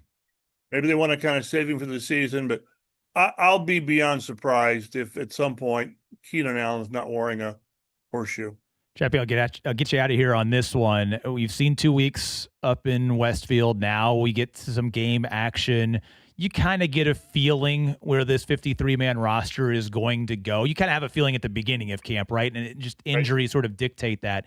Give me a player over the first couple of weeks and with some good play in the preseason that maybe was on the outside, the periphery of that's going to make that roster decision tougher when it comes down to cut down. And again, health, we always have to put the asterisk of health dictates what this is going to be. But give me a player that's going to make the front office and the coaching staff think a little bit more than they ever thought they would. Well, Seth McGowan, the running back, I think he's the number 2 guy right now. He's got size. He's got more speed than maybe what I thought he would. Okay. And DJ Gooden's has missed times. Has missed time. I think it's a hamstring injury. And if you're a young player, missing time is not good. Mm-hmm. Linebacker, good luck. I don't know how many they're going to keep. 4 probably. And without having Allen in there much because of injuries, Beckner looks really good. He's going to get a lot of snaps, but he wasn't on the bubble like you mentioned. Yeah. McCown, when you're a late round running back, you're probably, maybe he makes it, maybe he doesn't. I think he has, I'm not saying locked up a spot, but as close to locking up a spot as you can. Receivers, it's hard to tell. It really is until you get your people out there. I tell you, Alec Pierce looks really good throwing the ball with Reggie Wayne. That's got to end. We need to get him back on the field, and that may be another week. If I had to pick a guy, it would be McCown. I just think he's shown, I'm sure the scouting staff thought what they were getting, but they waited a long time to get him. They could have gotten him earlier. But I think this is a kid that's going to have a good chance to be the backup to Jonathan Taylor. All right, we got joint practice tomorrow. Preseason game number 1 comes up on Thursday. You heading out there? We got Chowder on No. You're home? No, I've been to Foxborough too much. And we don't even know if they're going to have turf to play on, chap. Like, we still don't even know what the field's going to look like. I know. One of my lifetime regrets of all the years I've covered the Colts, 43 years, with all the times we've been to Foxborough, I've never been to Boston. I've always gone into Providence and taken the drive over. And the fact that I've not been to Boston, I couldn't go to Cheers and get me a Cheers T-shirt. So, but no, I fewer road trips. But I'm looking forward to Thursday night just so we can get a better gauge on who these guys really are. 90% of sporting events that take place in Boston take place an hour outside of Boston. That's the reality of that as well. I've had the same problem as well. Mike Chappell, you're the best. Always reading your stuff. Appreciate your time, and thank you for joining us here on Query and Company. Interesting stuff there, obviously, from Chap. The running back battle has obviously sort of turned into what I think we thought. I think he's not alone in what the heads that have been turned by Seth McGowan, and I remember all of the draft anger of Colts fans because they passed on, Roman Hembry from IU and a few other the backs that were there that had some name brandness to him. And McGowan has certainly looked the part of being a number 2 wide receiver. And look, he's not breaking news by saying that Keenan Allen would be the no-brainer signing for the Colts. They've got the space to be able to accommodate that. Your lack of injuries, knock on wood, thus far at premium positions has probably afforded you the ability to look at a player like that. Is it a must sign? I think that's an interesting question that you have to have at this juncture of it for the Colts. 239-1070 is the number. Are you in that boat that you have to have that receiver, that veteran presence, that possession type of veteran presence from a Keenan Allen in there? Text or call. You and me the rest of this hour. We'll look at some of the contracts too. I went back and forth actually on social last week with KB about the extensions, the Jonathan Taylor stuff, what that does to you, where you are from a contract standpoint with some of your skill position players. Does it help? Does it hurt? What does it mean to talent evaluation and the makeup of this roster? And does it forbid you maybe from making the signings necessary to balance this team out? We'll get into that and your calls, 239-1070, the number. More Colts chatter. Is it Allen or bust? Is it somebody else? Is there a window of opportunity to try and make a play for another body that's out there on a team that may have a surplus of bodies? We'll discuss that next year on Query and Company.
You're listening to Query and Company on 93.5 and 107.5 The Fan. What's the name of this song? Dracula. I don't think there's a single listener of this show right now under the age of 35 that knows this song. Is that a fair statement? Well, I'm under 35. No, sorry, over 35. I made that miss. Over 35 that knows this song. Now, unless you're a parent of young girls, this is all over I don't know all the various apps where you make like the videos of you dancing and lip sync into the. I mean, there's like 6,000 of those apps. Oh yeah. If you're like me and you're north of 40, you think there's like 5 apps total. Like, oh, you get Facebook, Twitter, Instagram, and then you have kids, and all of a sudden they're like, hey, can I get on this platform? Can I get on that platform? There are so many platforms out there. Holy cow. But I think I've heard that song a million times from slumber parties making videos to that song. So thank you for that. Oh, you're welcome. Eddie. You're welcome. Really, really nice if you do that. My thanks to Mike Chappell as well, who joined us on the Suave 2-in-1 guest line just a moment ago with his thoughts on the Colts thus far, and pretty much just laying out that for a team that has, let's check the current over the cap number. Where are we at here? We $31 million or so in cap space right now for the Indianapolis Colts, according to Over the Cap. That you have the flexibility right now to go out and sign a wide receiver that are on the free agent market. Now, the problem with signing a wide receiver on that market is, what do you have that's available on that market outside of a guy like Keenan Allen? When you take a look at the free agents that are still available out there, and that has always sort of seemed to be the one that makes the most sense. You know, when you looked at notable ones at the beginning of training camps, you know, many of them have picked up work that are out there, and guys that'll actually make a difference. Yes, the wide receiver room is not as robust as you would like it to be. Yes, it is difficult to go back and litigate what went down in terms of extending and giving the contract to Alec Pierce and then subsequently turning around and trading Michael Pittman Jr. It would be a very different conversation if you would have found a way financially, scheme-wise, whatever, to keep all of those bodies. Then we wouldn't be having that conversation right now. But because of the money standpoint, committing to one wide receiver long-term when the other wanted that commitment, and Michael Pittman was only going to be able to get that going somewhere else. They were not willing to commit to another contract for him. But even if you look at, say, the best wide receiver rooms in the NFL, like, look, what would you say is the best wide receiver group in the NFL? The Rams, Puka Nacua and Devontae Adams, You 1 go and with 2. Cincinnati with T. Higgins and Jamar Chase. And almost all of those. So the Cowboys, CeeDee Lamb and George Pickens That's a good one together. Too. Yeah. But what do all of those groups have in common? Who's the number 3 receiver for the Cowboys? Ryan Flanoy. Yep. Who's the number 3 receiver for the LA Rams? That would, I don't even know anymore because they just revamped the room behind those two guys. I have it here as Kanata Mumpfield. You got any? Oh, yeah. You got any good stories for me on Kanata Mumpfield? Pretty sure he scored 2 touchdowns last year in a game overseas when Puka Nacua missed because of like a concussion or something. Okay, the Lions. I'm on Ross St. Brown, Jamison Williams. Who's their number 3 wide receiver? It's not. Is it Isaac Tesla? It is. Maybe. I mean, who knows how that's going to play out? Like, Right. number 3 receivers, like, you don't know what might be happening. You've got rookies that are sort of coming in. But when we think about, oh my gosh, like this lineup, what are we going to do? You need another receiver. I'm not saying that Keenan Allen doesn't make sense. He makes a ton of sense. You have the cap to be able to do it. You already have somebody that you're asking to use the speed. You've invested in the speedster, the stretch guy, who's going to hopefully show you more versatility when his ankle heals in Alec Pierce. You have an incredibly versatile and reliable slot option in Josh Downs. I don't think that this is as doom and gloom. It's just right now you don't have the health. And I heard the guys talking about it this morning, both James Boyd and Kevin Bowen on the Fan Morning Show, saying, look, it's not time yet to push the panic button. We are approaching the time in which Chris Ballard said this is when they think that Alec Pierce is going to be activated and start participating in practices. And we have now moved that timeline back a little bit. So now you have that little bit of concern. But I was thinking about this last week. The Ravens extended Zay Flowers last week, a 4-year deal, $140 million in total value. Pierce, by the way, 4 years, $116 million. Zay Flowers is getting $108 million guaranteed. Alec Pierce's deal, $84 million guaranteed with a whole bunch of that cash up front. Will be invested wisely with all that money up front. Zay Flowers is now a top 5 paid wide receiver in the NFL. Now, Zay Flowers is a very different wide receiver. A lot of bubble screens and pre-snap stuff. Like that offense in Baltimore utilizes his skill set. He's a very different wide receiver than Alec Pierce. And Pierce, to this point, has shown you the ability to be the deep threat guy, 50-50 ball type of guy. We're going to need to see some more mid-route stuff to be able to justify being what is now tied for 9th most highest paid wide receivers in the NFL. And no, I'm not sitting here saying that we can compare Puka Nacua and Devontae Adams to Alec Pierce and Josh Downs. I'm not making that claim. I'm not saying that this is a top 10 wide receiver duo in the league. What I'm saying is when you look past those top 2 guys in any locker room, it's not much different than a toolsy potential guy in Nick Westbrook-Akine, what you might get out of Ashton Doolin. You know what Ashton Doolin can flash.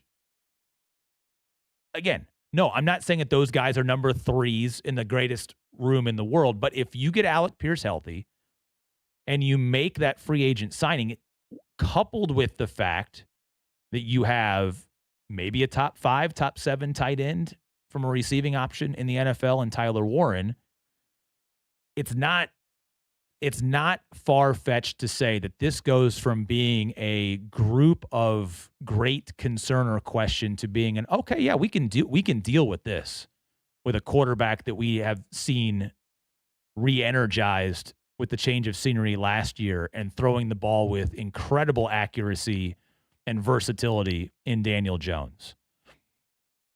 So I may be talking myself into, yes, this is a must sign from a Keenan Allen standpoint because he makes the most sense. I mean, if you just look at his numbers over the course of his career at 34 years old, by the way, right now. So this is his age 34 season. He won't turn 35 until the end of this football season. And there has been some injury concerns, but those injury concerns were very early in his Chargers playing career, where he missed most of his junior and senior seasons, if you're looking at it from a 4-year perspective early. But he played 17 games last year for the Chargers. Now, he only started 3 of them as he kind of shifted in the depth chart, but you're talking about a guy that still had over 120 targets the last 3 years. And after he missed all but 1 game in 2016, you're talking about a decade run in which he played 16 or more games in 6 of those next 9 seasons. So reliable hands guy, not going to be relied upon to do a lot of either the dirty work. That's a Josh Downs guy, quick outs. Not really relying on him going deep for balls, just being the guy there. It makes so much logical sense to me.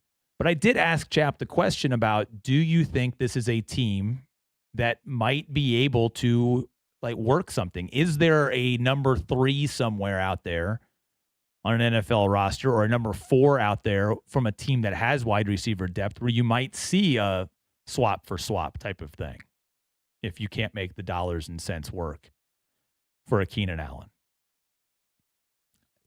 I guess it's not fear, but I feel as if when everything becomes so logically obvious, one of 2 things. One, it's just going to happen because we all know if there's enough smoke, there has to be fire, right? That means that there are agents talking behind the scenes. It means that there is mutual interest. We know all the pieces that are going to come together to make it happen, all of the connective tissue of coaches that have that history with the player. All of those things can happen. But when it gets so obvious, you don't want, if it doesn't happen, I don't think you necessarily are pushing the panic button yet with all of the potential roster cut down. And I will be curious to see how the battle for 3-4, the development of 3-4 in that wide receiver room plays out over the next couple of weeks with preseason games and joint practices. This is all predicated on health, right? And sure, I could look at those teams that have great wide receiver depth and also point to the fact that they have a solid tight end to make it that way. But you have versatility in that tight end room after last year's draft pick of Tyler Warren, that you've got some good pass catching bodies in that unit to be very creative with one of the most creative play callers as your head coach. And while I have always taken a little bit more of a wait and see approach and not a hit the panic button approach, and I recognize it's in a year where everything is going to be measured on the wins and losses of this team, I think they've put themselves in a good position. When I go back to that Zay Flowers contract and with Alec Pierce, and everybody's saying like, well, look at the body, look at how much money has been spent on a running back. Look at how much money has been spent on a wide receiver that's only given you vertical looks to this point in time in his career. And oh, by the way, is now coming off of ankle surgery because he was a little bit hobbled at the end of the season. The options, the alternatives to that don't exist. The alternatives to that don't give you a better roster. Yes, this is a 10-year experiment in management for the Colts that has had some failures from a draft standpoint. But you look at how many second and third contract players at some premium skill positions that you have. You've also had some hits. That was my contention last week. Kevin was really adamant about the failure. You should not be spending draft capital on guards and running backs. Yeah, in an ideal world, you shouldn't. But when you did use that capital and now you've got all pro, borderline, and probably Hall of Fame type players that came out of those draft picks, we should celebrate those wins. Those are successes.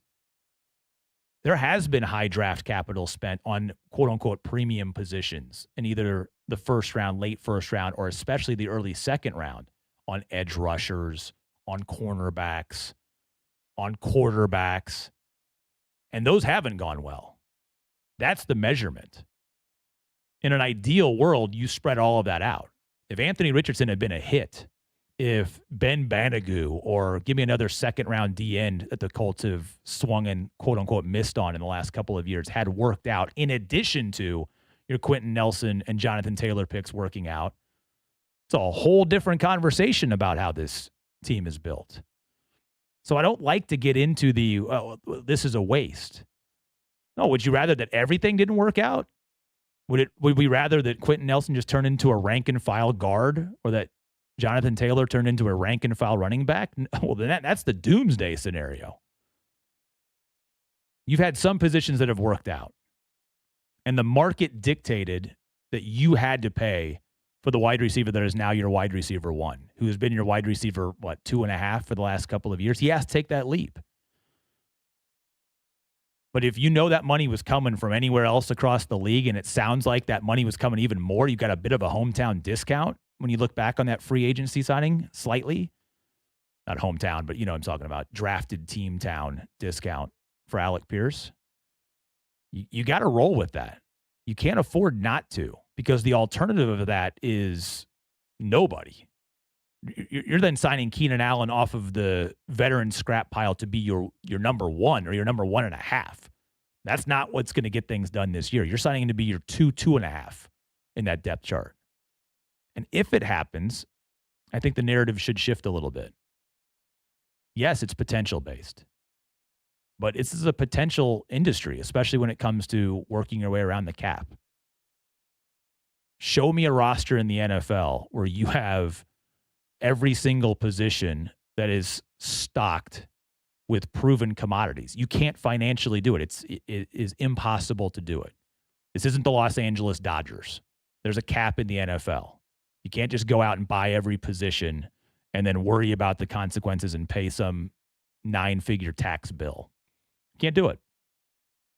So there has to be a little bit of a faith in the process. And if it doesn't work, then the quote unquote good news from a fan standpoint is then we know we've come to the end of our run.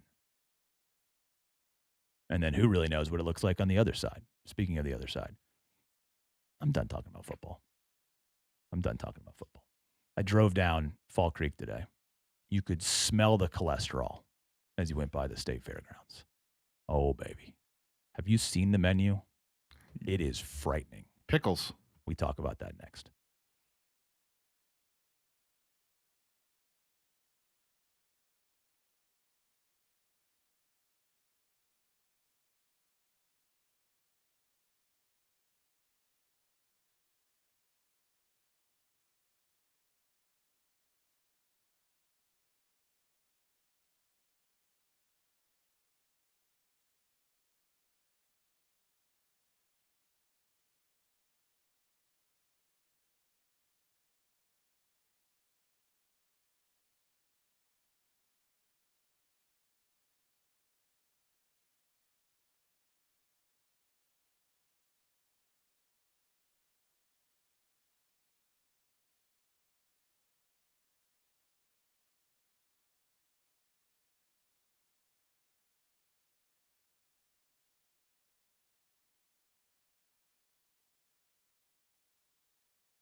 You're listening to Query and Company on 93.5 and 107.5 The Fan.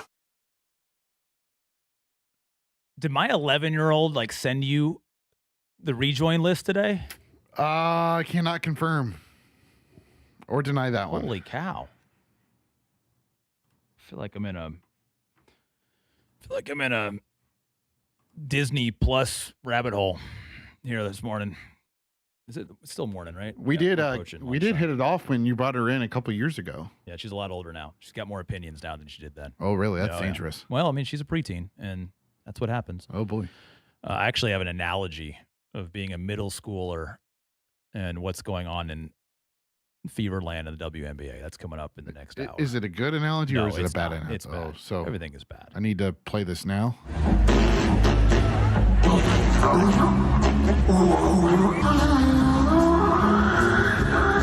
The bad analogy sounder? No, it's a good analogy. I'm saying it's a negative analogy. It's not a bad actual analogy. Okay. Yeah. Just glad you come better prepared with your analogies than Jake sometimes. I don't have the mental bandwidth to come up with really unusual analogies. My problem is I mix my metaphors. So that's the big. I don't think I've had one yet today slip, but we will occasionally get the I slept like a light, I was out like a rock type of mixed metaphors from me time to time. Will Haskett in for Jake Query. He'll be back tomorrow, making his way back from Portland in the IndyCar race yesterday. No state fair today. I was a little disappointed when I was asked to host. I figured, with all of the dairy connections that Jake has, if the fair was open today, I just figured that we'd be, eating ice cream at the Dairy Barn, which is a Jake special in this one. And it got me thinking, I don't know if I'm going to make it to the fair this year. Didn't make it this past weekend. I got golf duty the next 2 weeks on the PGA Tour with the FedEx Cup playoffs underway. So I do go to the site, Eddie, to make sure that I know what's cooking, quite literally what's cooking this year. We got butter dipped ice cream. Yes, let's go. Butter dipped ice cream. So you get a soft serve vanilla cone. You dip it in melted butter. This is like going to the DQ and getting the chocolate dipped cone, which I also think is a bit overkill. There's nothing better than just a good vanilla soft serve ice cream cone. But we're going to dip this bad boy in butter, which then will solidify quickly, right? And so now your shell, instead of it being a chocolate coating or a strawberry coating, we now have a butter on the outside of the ice cream cone. Now, I'm not opposed to eating stuff that's terrible for you. I'm a huge fan of the deep fried trailer. Deep fried Reese's peanut butter cups, 9 out of 10. Deep fried Oreos, 10 out of 10. Mm-hmm. This year, Edward, hot Cheeto fried Oreos. A golden Oreo. I'm really going to have to give that one a try. Dipped in our homemade hot Cheeto batter. The hot Cheetos and the Takis. That's like cigarettes in prison. That's currency for kids these days, like the Takis and the hot Cheetos. So I know the market that they're playing to in this one because, you can go from zero to hero really fast in schools right now if you've got an unlimited supply of the Takis or the hot Cheetos. But apparently we love those so much that we've taken the beloved deep fried Oreo, and instead of just deep frying it in a nice funnel cake batter, we have now made that batter hot Cheeto flavored, served with a drizzle of nacho cheese and a hot Cheeto crumble. So we are going from just fully sweet across the board to a sweet, savory, spicy triple threat explosion. So if you need to wash it down with something, you can get the Dewdrop Banana Dirty Soda. Heard about that. We also have the corn dog beer, brewed with corn, smoked malt to evoke the sweet and savory nostalgia of a corn dog beer. Oh, look, you got to go. If you grew up here, you go to the fair. You ride the people mover. You do the people watching. You take a look at the little pigs. Always cute. the little pigs. Did you see that there's a deep fried Lindor Dubai chocolate truffle? Now, this is where I'm at because we're staying sweet. Got a little pistachio cream to the top of it. Mm-hmm. Like that to me is within the realm of reason. Like those are flavors that make sense. You're gonna feel bad after you eat it. I mean, you're gonna get high as a kite for about 20 minutes. Then your stomach is gonna hurt. Then you're gonna go home. You're gonna pop a couple of Tums, and you're gonna think about all of your life decisions up until that point. But that's okay. Like those flavor combinations make sense. Pickle pesto pizza. That I said that 5 times fast before I came on the air today to get prepared to speak with y'all. Homemade dough, mozzarella cheese, pickles, dill seasoning with a pesto drizzle on it. Pickle pesto pizza is on the board as well. There's also pickled ranch. Do you think we'll ever have a year where we crowdsource, we go back, everybody gets to vote on 15 years worth of flavors, and we don't try to outthink ourselves? This is the greatest country in the world because we innovate. We are always inventing. Sometimes, though, we can push the pause button on innovation. We can stick with what works. This is from Griff. Well, went to the state fair Saturday. Corn dog beer was underwhelming. Hot Cheeto Oreos were so good. So good. Griff. Spam dog also good. Did he take a day off of work to be near the can? You know what? I don't know. Got to be near the can. Got to be near the. If you're washing down hot Cheeto deep fried Oreos with a corn dog beer, I mean, there's enough laxative in the world to replicate what that might do to your system. Oh my goodness gracious! Speaking of feeling sick to your stomach, I've got thoughts on basketball next.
Query and Company. I'm going to be keeping you company for the next few hours. You are not going to believe the company. This company. You're going to bankrupt your mama's company? At least I have the radio to keep me company. On 93.5 and 107.5, The Fan. Final hour on this Monday, high noon. Hi, everybody. Will Haskett in for Jake. You have to suffer through with me for one more hour. I don't know if I can promise that Jake will be back tomorrow, but I know he's making every effort to return. Good first couple of hours. Mike Chappell joined us last hour. He thinks a Keenan Allen Colts marriage is about as easily predictable as anything, just makes too much sense. We talked a lot about battles to watch for coming up. Preseason Thursday for the Colts and Patriots. They have a joint practice tomorrow. Really two goals, 1A and 1B. 1A probably stay healthy. 1B get some good play out of your number 2 and number 3 quarterbacks. That's really what you're looking forward to from the course of this week, as we'll spend most of this hour outside of Colts land. John Nolan, voice of the Fever, going to join us at the bottom of the hour. Fever win this past weekend, 90-86 over the Chicago Sky, another game in which the story coming out of the game had more to do with literal basketball play than anything else. It was not only the rescinded technical on Caitlin Clark, which I'm really tired of the bad officiating narrative. Is it good? Sure. No, it's not great, but when it is the most thankless job in all of sports to try to be an official. And if anybody has kids and you go out to some of these youth sports places and you watch people who are getting paid $25 a game take the absolute beating that they take from overzealous parents and everything in a U9 game or a U11, whatever it might sort of be, like, why on earth should we be surprised that people don't want to rise and aspire to that? If you went to your job every day and you were in your early 20s and you just got the crap kicked out of you verbally, what would give you the motivation to try and rise to the top of your profession? Anyway, I didn't want to turn this into an officiating conversation, but it happened, and the league actually responded very quickly, recognized that it was an overreaction to contact that was not intentional from Caitlin Clark. It just looked awkward. It felt awkward. And look, I'm going to side with the officials a little bit when the abuse is so bad from coaches, players, fans, and everything, that why wouldn't they have a little bit of an itchy whistle? League steps in, does the right thing.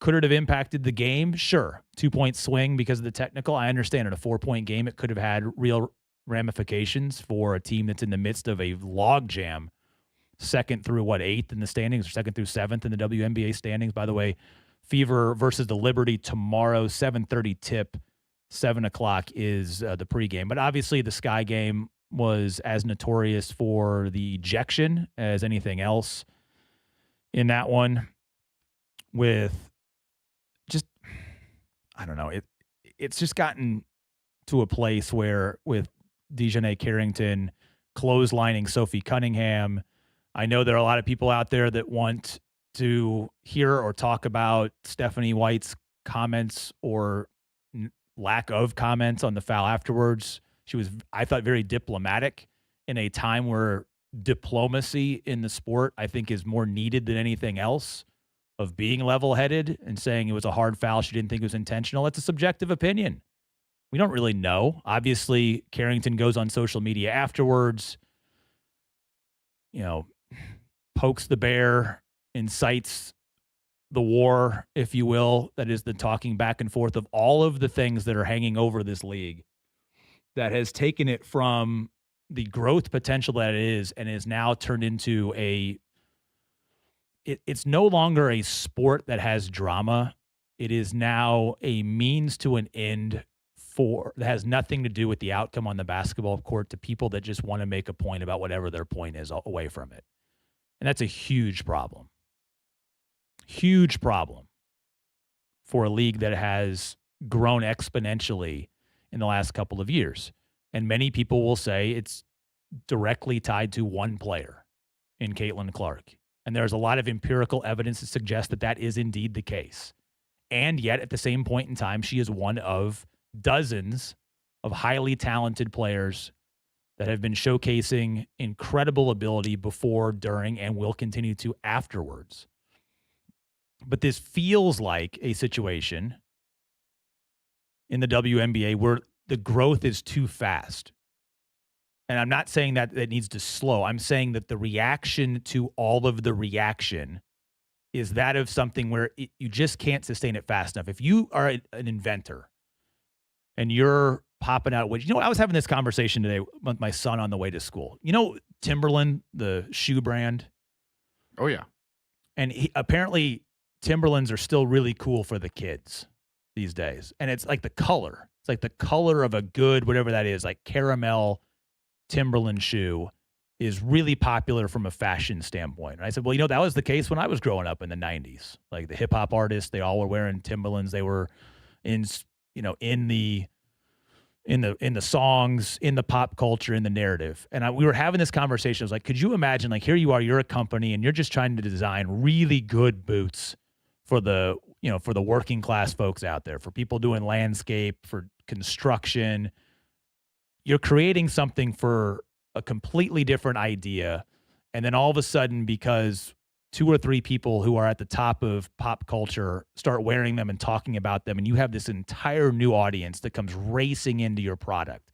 And now all of a sudden, all of the marketing that you have done of this boot, of this shoe, has changed 180 degrees to a segment of the population that's buying it for completely different reasons. You are torn in 2 completely different directions of where should we be going, how should we be talking, how should we be marketing, everything like this. It can expand so quickly that you don't have the infrastructure to handle it. I'm not saying that Timberland didn't do that. I have no idea what their business model was in the 90s and how they revved up production when all of a sudden their shoes became the popular thing of hip-hop artists in their 20s and all of the teenagers that were trying to follow that fashion trend. I could just imagine that it was overwhelming to have to deal with it. And I witnessed that from an outsider perspective when it comes to the WNBA, is that every day the talking point, the headline, especially when the Fever are involved, have nothing to do with the actual game itself. And I'm as much I'm not to blame, but I'm a victim of it because most of my interaction is reading game stories, catching the games on TV. It's hard to catch games on TV unless you're really in tune to where it's going to be because you've got 57 different broadcast partners of where the game is going to air. But I had the pleasure of taking my daughter to the Fever Aces game last Thursday, and that crowd was electric. It was so gratifying for me and for her to experience that environment firsthand. Pacer Sports and Entertainment and the entire Fever staff did such an incredible job and continue to do an incredible job with the game day experience. It gives you great perspective of, how hard they're working, how hard they are playing. You feel bad for a player like Caitlin Clark for now all of the outside noise coming in and demanding even more of her time than just the play on the actual court. By the way, a lot of this stems back to whether it's jealousy, whether it's envy, whatever it might sort of be of who the best player is and how she should be treated. I don't know if she's the best player in the WNBA. She might be the most important player in the NBA, especially for her team. If you watch that team play, you see the way the defense is drawn to her. You see the ability that she has to create some of the passes, how quickly, if it's the wrong defensive matchup, she can get around players and break things down. When she is humming and that offense is humming, they're a top 2 team in the WNBA. When all of a sudden it gets slow and stagnant, and they forget how to guard on the opposite end, you can see a 20-point lead evaporate. And it was an infuriating game as a fan to watch a week ago. That's why I think the Sky game this past weekend was so important. You could not lay an egg going to Chicago, especially with the Liberty coming to town tomorrow, coming off of a game in which you gave up 2 buzzer beaters and missed 3 game-clinching free throws in the final seconds of regulation to come back and do it the way they did. But guess what? I left that night so disappointed because of how they lost that game. I'm actually really glad that I was not on the air on Friday in this seat for Jake because I was so mad walking. I mean, my 11-year-old daughter was furious too, and she, is kind of following on with game flow. She's more excited about getting on the Jumbotron and the boomsticks. And why wouldn't you be? The boomsticks are awesome. Everybody loves a good boomstick when you're behind the basket. But even she was mad at how that game ended up being a loss when it was all said and done. But then what happened the next day? Like, the only articles that were making headlines, fan behavior, goes into a weekend, player ejection, the white privilege post from Carrington, which then leads into a debate. What is the coach? Is the coach defending the aggressor? Is she not defending her teammate? Why? Why? We don't need all of this noise. This noise exists now to carry out politically motivated talking points and polarization moments in society. And why I say the growth is hard to rein in is that because all of a sudden you rev up operations and the eyeballs, the media attention, the number of fans, all of these things come at you so rapidly. Remember some of the venues just a couple of years ago that these games are being contested, and now all of a sudden I'm sitting there with my daughter on a Thursday night, and that place is darn near sold out. It is loud like a sellout. You remember back when Cambridge was undergoing the renovation? Yes. The Fever were playing at Hinkle Fieldhouse. They were playing at the Coliseum at the State Fairgrounds, and like they were barely getting 1,000 fans, if that. Yes, it happened so quickly that I'm not making this as an excuse. It's just you can't overnight rev up your response from a overall organizational standpoint. That's not a Fever organization. I'm talking about WNBA organization. You cannot rev things up fast enough to keep up with this comet that has been flying through the sky for the last couple of seasons. And so that's where it's a real problem.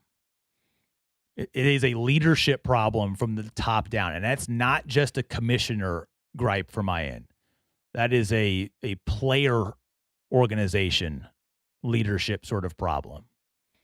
This is a cannibalistic level of behavior across the entire way that if once things get revved up, you look at how tight big time, well-run organizations are. Now, we in the media can gripe about this a lot because when you get to the NFL and the control that there is at the NFL, I see it a lot of times from a golf standpoint, which is an individual sport.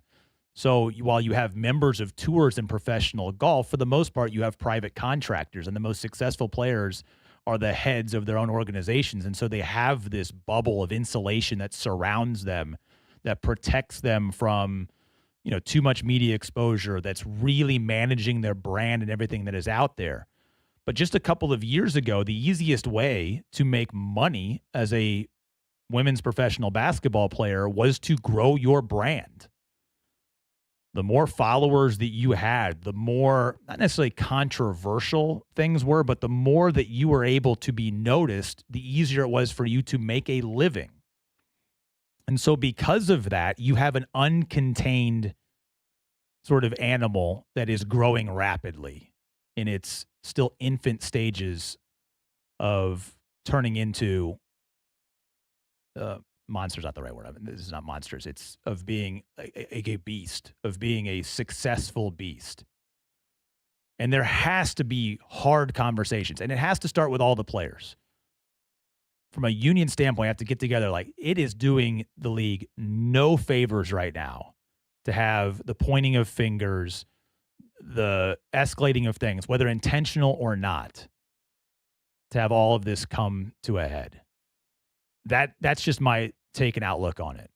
Because from an outsider's perspective, when I'm reading about it after game days, or I'm watching a little bit of it and then reading the online stuff, it's a challenge to just view this as a sport and view the basketball. Now, when I got to go to the game, it was electric. It was a horrible finish. It was a almost indefensible final few minutes by the Fever on Thursday.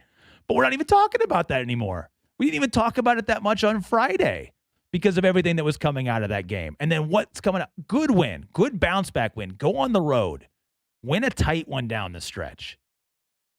That's a good team win. No one's talking about the value of that win after the game on Saturday. I promise we will talk only basketball with John Nolan coming up at the bottom of the hour, because that's what these teams, that's what the Fever deserve. That's what fans, true fans of the league deserve. And that's what a growing sports property should be aspiring to have. The headlines should be about the game, not about all of this other trash that's in the middle that is being completely weaponized without enough centralized power to rein it in and to figure out a way to survive together and to grow. They are cannibalizing themselves in the court of public in the court of public view. It's poisoning what the perception is. And the worst thing about it is it's not like it's one way or the other.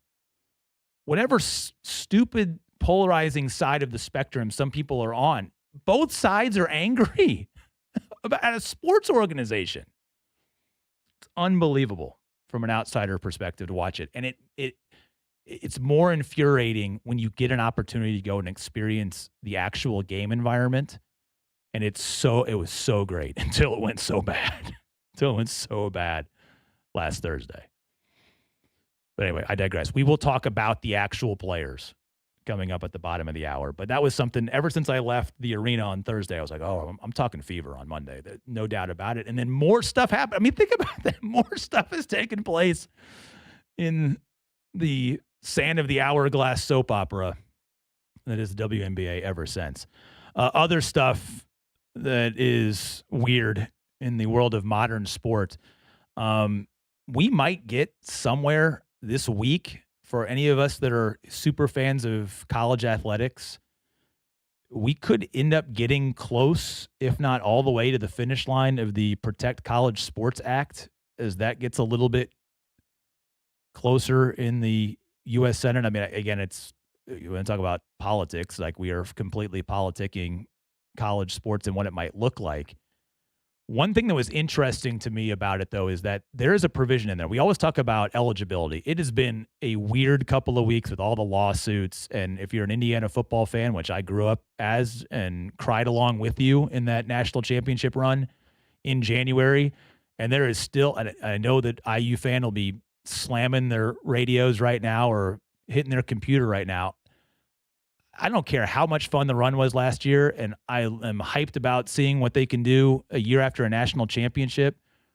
There has to be a part of you that feels weird that you have guys coming back that were draft eligible because of a lawsuit. It's just strange. It doesn't sit well with me, the way that it's working. Of course, you're going to take advantage of it. You'd be an idiot not to if you're a coach to bring back grown men who were dominant last year for a fifth year of eligibility, even though they've played 4 years of full college football. That's the stuff that's getting all the headlines. But one of the provisions, if the Protect College Sports Act were to pass and become law, and we'll see how enforceable that gets, I'm sure there'll be lawsuits and more lawsuits, and this will continue to get litigated, is that expansion of conferences is capped. That is one of the parts of this law, that college conferences cannot exceed 19 members. How we arrived at 19 members, I don't know. But we have 19 members. Actually, probably have a good idea why. There is one conference near and dear to many sports fans in this community that has 18 members. That would be the Big Ten. So they could only add one more body if they didn't have attrition. And it also then limits once you're in, you can't get back out for a certain period of time. I mean, I got to hand it to some of the most, you can say what you want about Congress and its dysfunction from time to time. It was a whole bunch of sports fans that decided to draft up this stuff, like people that were angry at, I hate seeing teams moving back and forth. I hate seeing sixth-year guys come back and play. I hate seeing the transfer portal. We're going to write some laws up about it to be able to do it. But if it happens and expansion is frozen, we would see, I would say, a very, very quick arms race by the four major conferences to try and fill their roster out at 19. There was an article written on The Athletic last week by Matt Baker that sort of projected where that might go. And say for the Big Ten purposes, because again, the other leagues, the SEC, the ACC, the Big 12, you'd have far more moving parts, especially because you could have attrition from those hopping from one side to the other. And then you've got teams that are just on the outside that would be looking maybe for a spot at the table when it comes to, non-power 4 teams right now, like the Tulanes, the UConns of the world, the Boise States of the world that might want to be able to sort of jump into the fray here. But this article suggested, like, would the College Sports Protection Act, if it passed, be the final moving chess piece that sort of forces a Notre Dame to the Big Ten thing to happen? Because it would be maybe the most logical suitor. It made a case for North Carolina or Virginia because of academic portfolio and things like that to be the 19th domino to sort of fall. But from an independent standpoint, if all of a sudden you have 4 super conferences with 19 teams each, how viable is being a true independent? Does it then also force a new negotiation at the table of the college football playoff? It's something to think about as we get towards maybe, and that's a huge maybe, a resolution to what is right now the true Wild West of college athletics here over the next couple of weeks. That is, I guess, still to be sort of determined in all of these things. But that's an interesting conversation down the line with the Protect College Sports Act, because I think so many people are looking at athlete eligibility. So many people are triggered by the pay for play sort of model and what it does to try and structure when you can have contact and how those deals are handled, and maybe even getting to a place where there's a cap of some sort to allow a tiny gap of control in this completely open market as it relates to it. But it's the structure of the actual conferences themselves that would also be under the gun when it's all said and done, if this were to come to law in it. So very fascinating times, I think, in the world of college sports when it comes to that act and what it might mean for not just the big teams or the Big Ten teams in this market, but then the trickle-down effect for teams that are just sort of lurking underneath and wondering what that ecosystem looks like. And I've said this many times on this air before, and there are plenty of people that will differ with me. This to me isn't about limiting what the Indianas of the world can do. This is about making sure that the college sports experience exists in some level of health beyond those Power Four conferences. And if there's some level of guardrail, then maybe there can still exist an ecosystem in basketball, non-football related sports where you can still see sports thriving in other places. But we're losing sports left and right on college campuses, and I just don't think that's a positive experience for anybody moving forward. And so many things have been capped from a financial standpoint. The days of having non-revenue sports where, maybe you're able to pay your way to a school and your child is decent enough at sports that they could be invited as a walk-on. And it's a sport that maybe only has 5 or 6 scholarships, but it didn't matter before if you carried a roster of 14, 15 men or women on it, because that's fine. It's just competition and someone's paying the way. Well, no, they're capping roster limits. So the day of being able to even have the student athlete experience, even if you're paying your own way, forget the scholarship, has been minimized a little bit to deal with the money necessary that's trickling up now rapidly to those profitable sports. I don't know. I think the toothpaste is too far out of the tube. But if there are a few Hail Marys left out there to try and salvage this, then you have to be able to make that happen. Everything is salvageable if level heads can just prevail. But that last part of the statement is the real challenge in all of it. And I'm hoping that level heads prevail in the WNBA when the time is done, because right now the competition is great. The Fever are winners again. They're 20-12 on the season after winning at Chicago. We're going to talk about the players. We're going to talk about the games. We're going to talk about how good this team might be able to be. John Nolan, voice of the Fever, joins us next here on Query and Company. We'll ask it in for Jake here on 93.5 and 107.5 The Fan.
You're listening to Query and Company on 93.5 and 107.5 The Fan.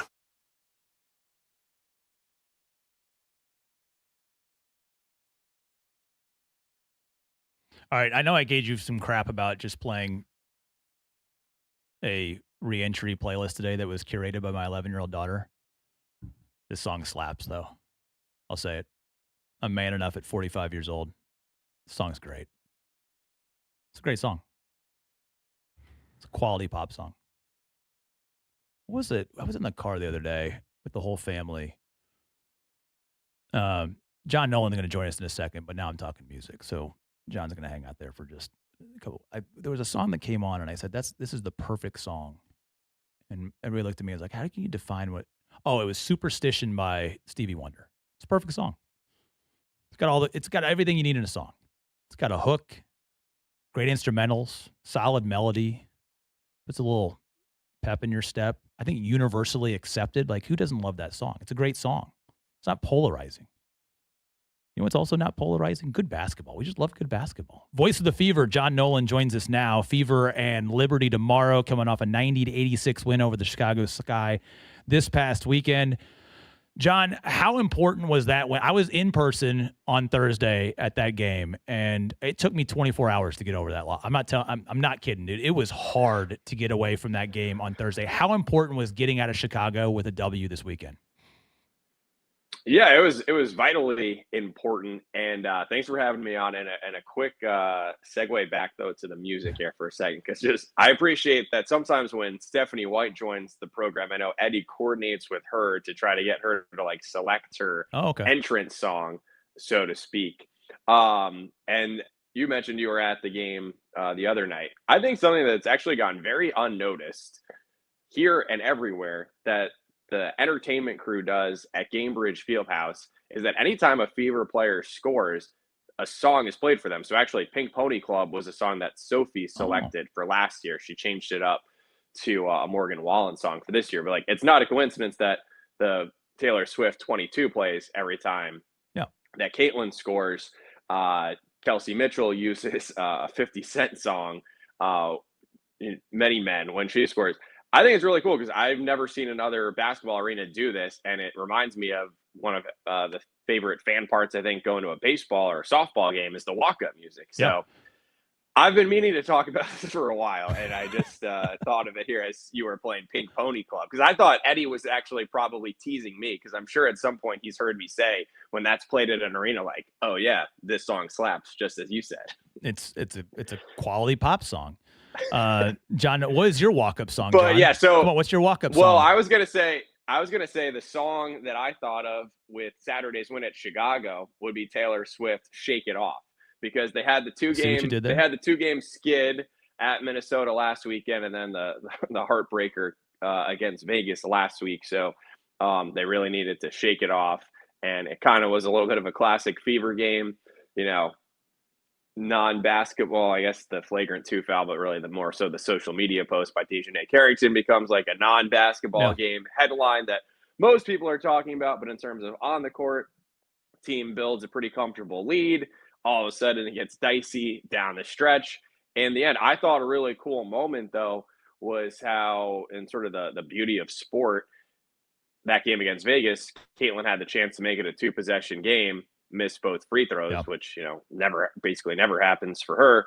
And then at Chicago, another opportunity to make a free throw to make a 2-possession game, and she did that. And so I think, you know, that's a testament to her mental toughness, which at the end of the day is one of the calling cards of this team, the mental toughness that the players have, the coaches have, the whole staff has, to be able to navigate the waters here that are wild. But at the end of the day now, 20-12 record, top 4 team in the WNBA, and it's going to be a fun rest of the regular season. Game and a half separating the Fever in 4th from the Dallas Wings in the 8th spot in the standings. Now, you don't have to worry, because then it's another 5.5 games back to the first team out. So it's not about making the playoffs. It's about positioning for the playoffs.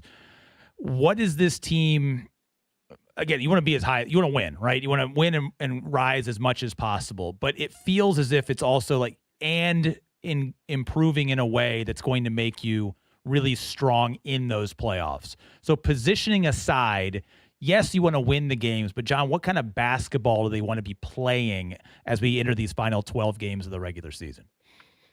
Yeah, and one thing that is going to be fascinating and fun, although different than, like, let's say as we gear up for baseball fans with the MLB playoff race right now, I think you're probably going to see the wild card teams shuffle in and out. Some of the division leaders change day to day.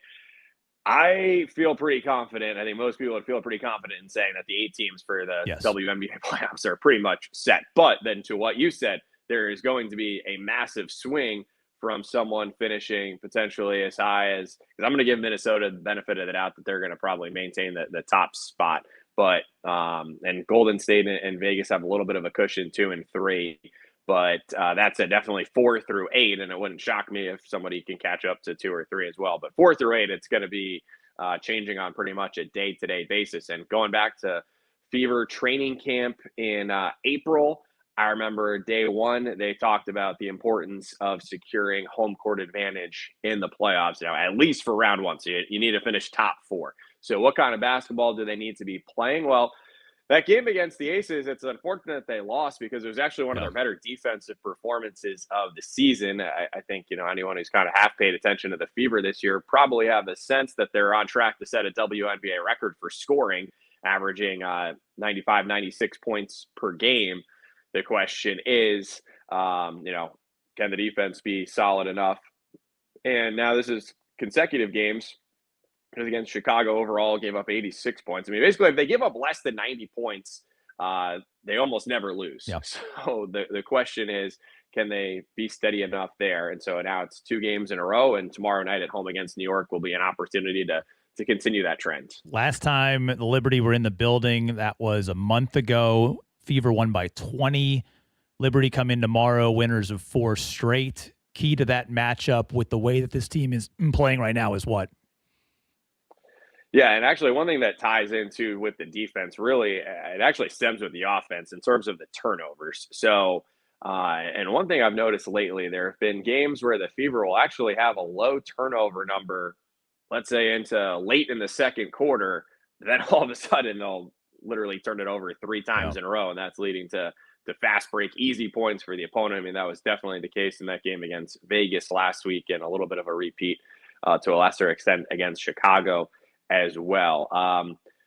The Fever beat New York at home a few weeks ago, so I feel like the Liberty, who at that point were struggling but seemed to have righted the ship on their side, they're going to be coming in looking for some vengeance and playing with a bit more confidence right now. The first time that the Fever played the Liberty on the road this year, they lost. That was a foul fest. Brianna Stewart was paying rent at the free throw line. So to some degree, it's going to come down to the whistle there. New York also got the Fever out of their flow offensively by playing a zone. They showed a little bit of that the last time as well. Now, on one hand, you'd think the Fever is arguably the top 3-point shooting team in the league, could handle a zone fine, but New York does have some length because they're really big.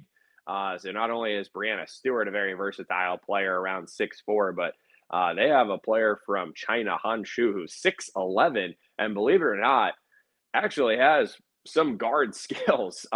So they can at times have the biggest lineup in the WNBA, where just everyone's pretty tall and long. So the Fever they were the top rebounding team in the league for a good part of the season. That has slipped a bit lately. So I think that's another thing to really kind of tighten up against the Liberty tomorrow night. John Nolan joining us, voice of the Fever. Kelsey Mitchell's averaging about 30 a game the last 3. We obviously talk about how important Caitlin Clark is in this team. You would anticipate that I'd be asking you some questions about them. I'm going to ask you a question about a player you probably weren't expecting to talk about today, because when I watched it last week, I thought the growing minutes, and especially against these bigger teams, what Michaela Timpson's doing off the bench is really necessary, it feels like, for this team right now. I like her energy.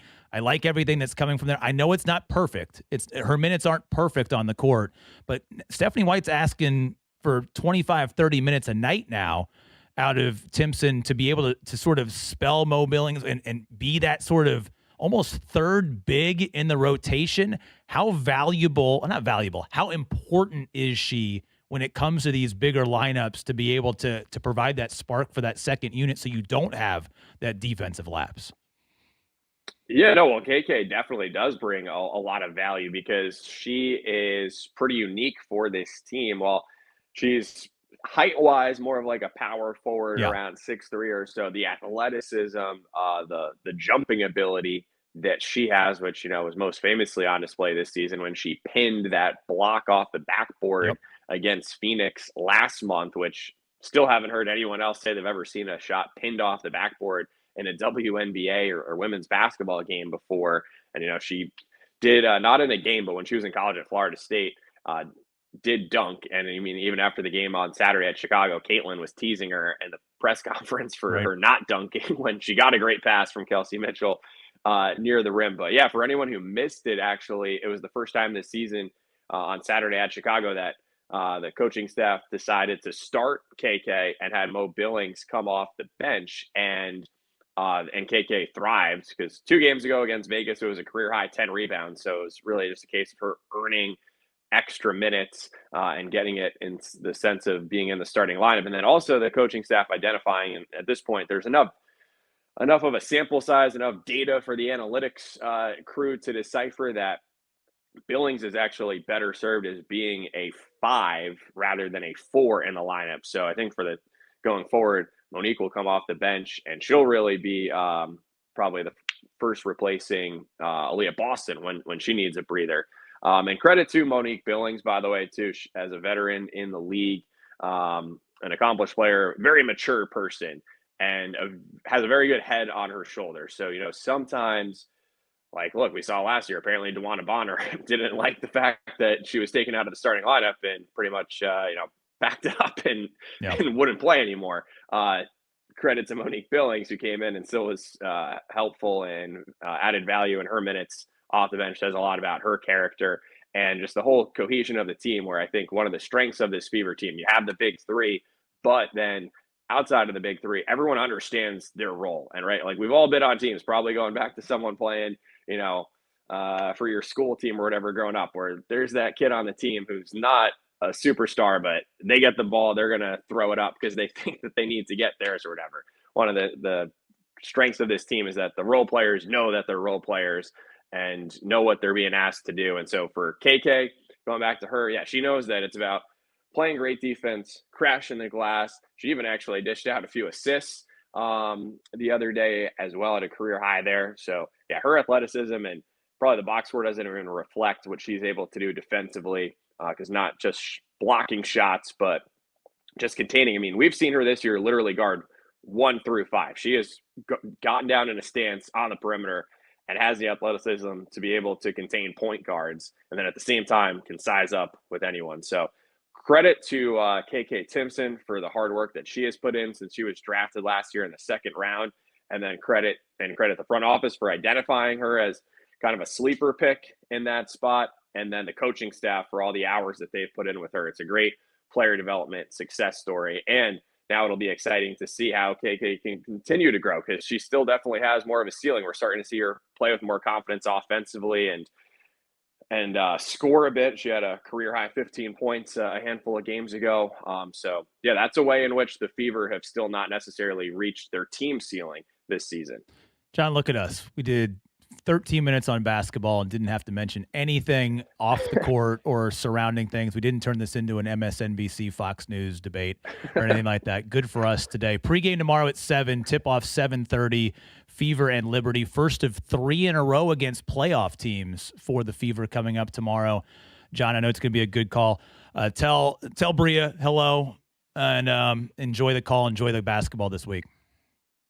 Thanks so much. Yeah, looking forward to being back home with a big crowd. I do want to say it's been 4 consecutive sellouts, and I think that the fans really make a major difference. And so Tuesday, tomorrow against New York, Friday is going to be a big one against Dallas.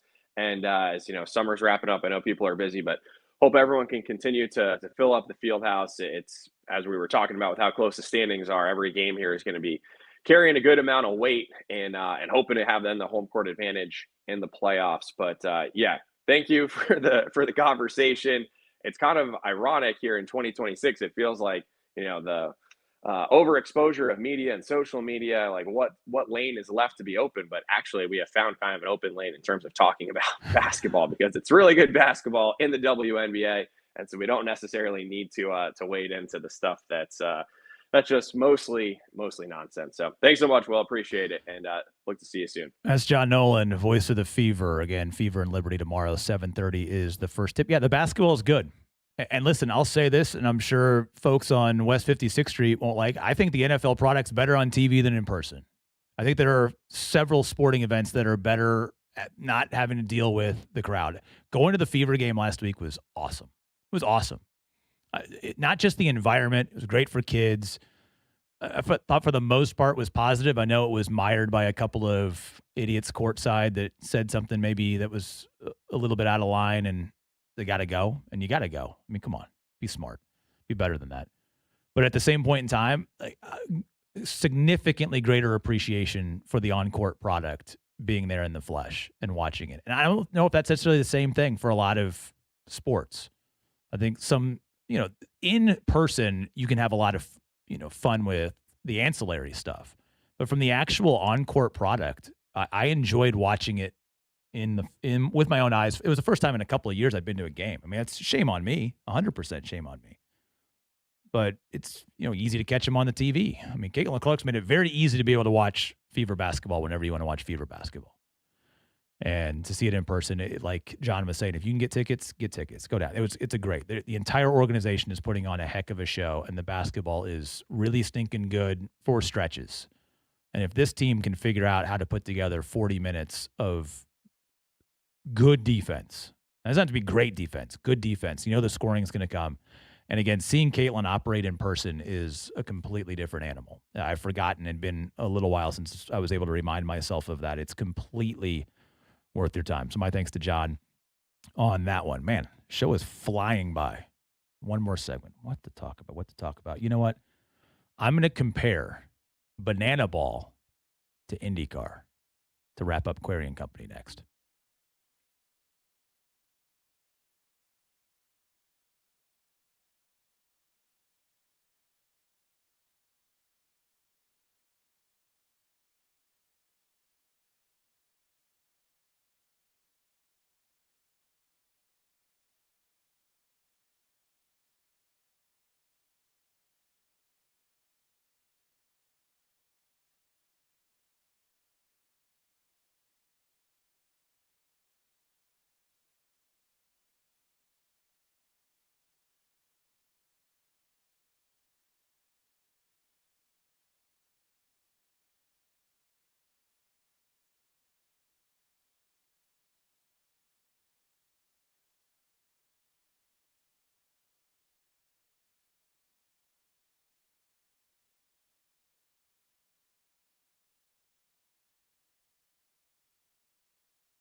Query and Company on 93.5 and 107.5 The Fan.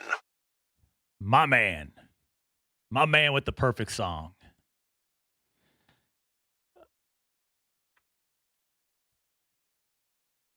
Yes.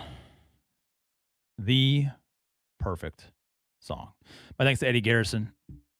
He piloted the ship. I was just a passenger today. Will Haskett finalizing Query and Company for Jake Query. He's on his way back from Portland. Alex Pillow won yesterday. Felix Rosenquist second. Will Power third. Both Rosenquist and Power after, including a quote from Rosenquist, the headline of it saying that IndyCar needs to, quote, grow up over its lap traffic rules. It was really hard yesterday to overtake anybody, especially when lap traffic came into play. And there were a couple of guys that were back markers, effectively the guy on the last part of the lap. And this is a long-standing IndyCar rule. Any of us that grew up here and have been around it, it's never changed. You are entitled to protect your position if you are still on the lead lap. And that's not the case in other forms of racing. Like if you're about to get overtaken, they want the racing to sort of continue. And I was thinking about this last night. I was watching Banana Ball highlights.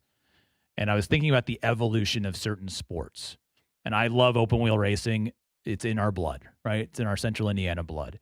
And yet, at the same point in time, I think evolution of certain sports. I'm not saying that Major League Baseball needs to be like Banana Ball. I'm saying they found a niche, right? And they've turned it into an entertainment product. And IndyCar has to sort of toe that line of being a sportsman sport of racing while also being attractive as an entertainment product. That's the only way that you're going to try to grow your fan base is to be a little bit. I think that there's something to a lot of these racers who are coming out. And again, it's an old core rule of IndyCar that if you're still on the lead lap technically and there's a car coming, even though that blue flag is going to be displayed to you, you have no obligation to pull over and let those leaders pass you.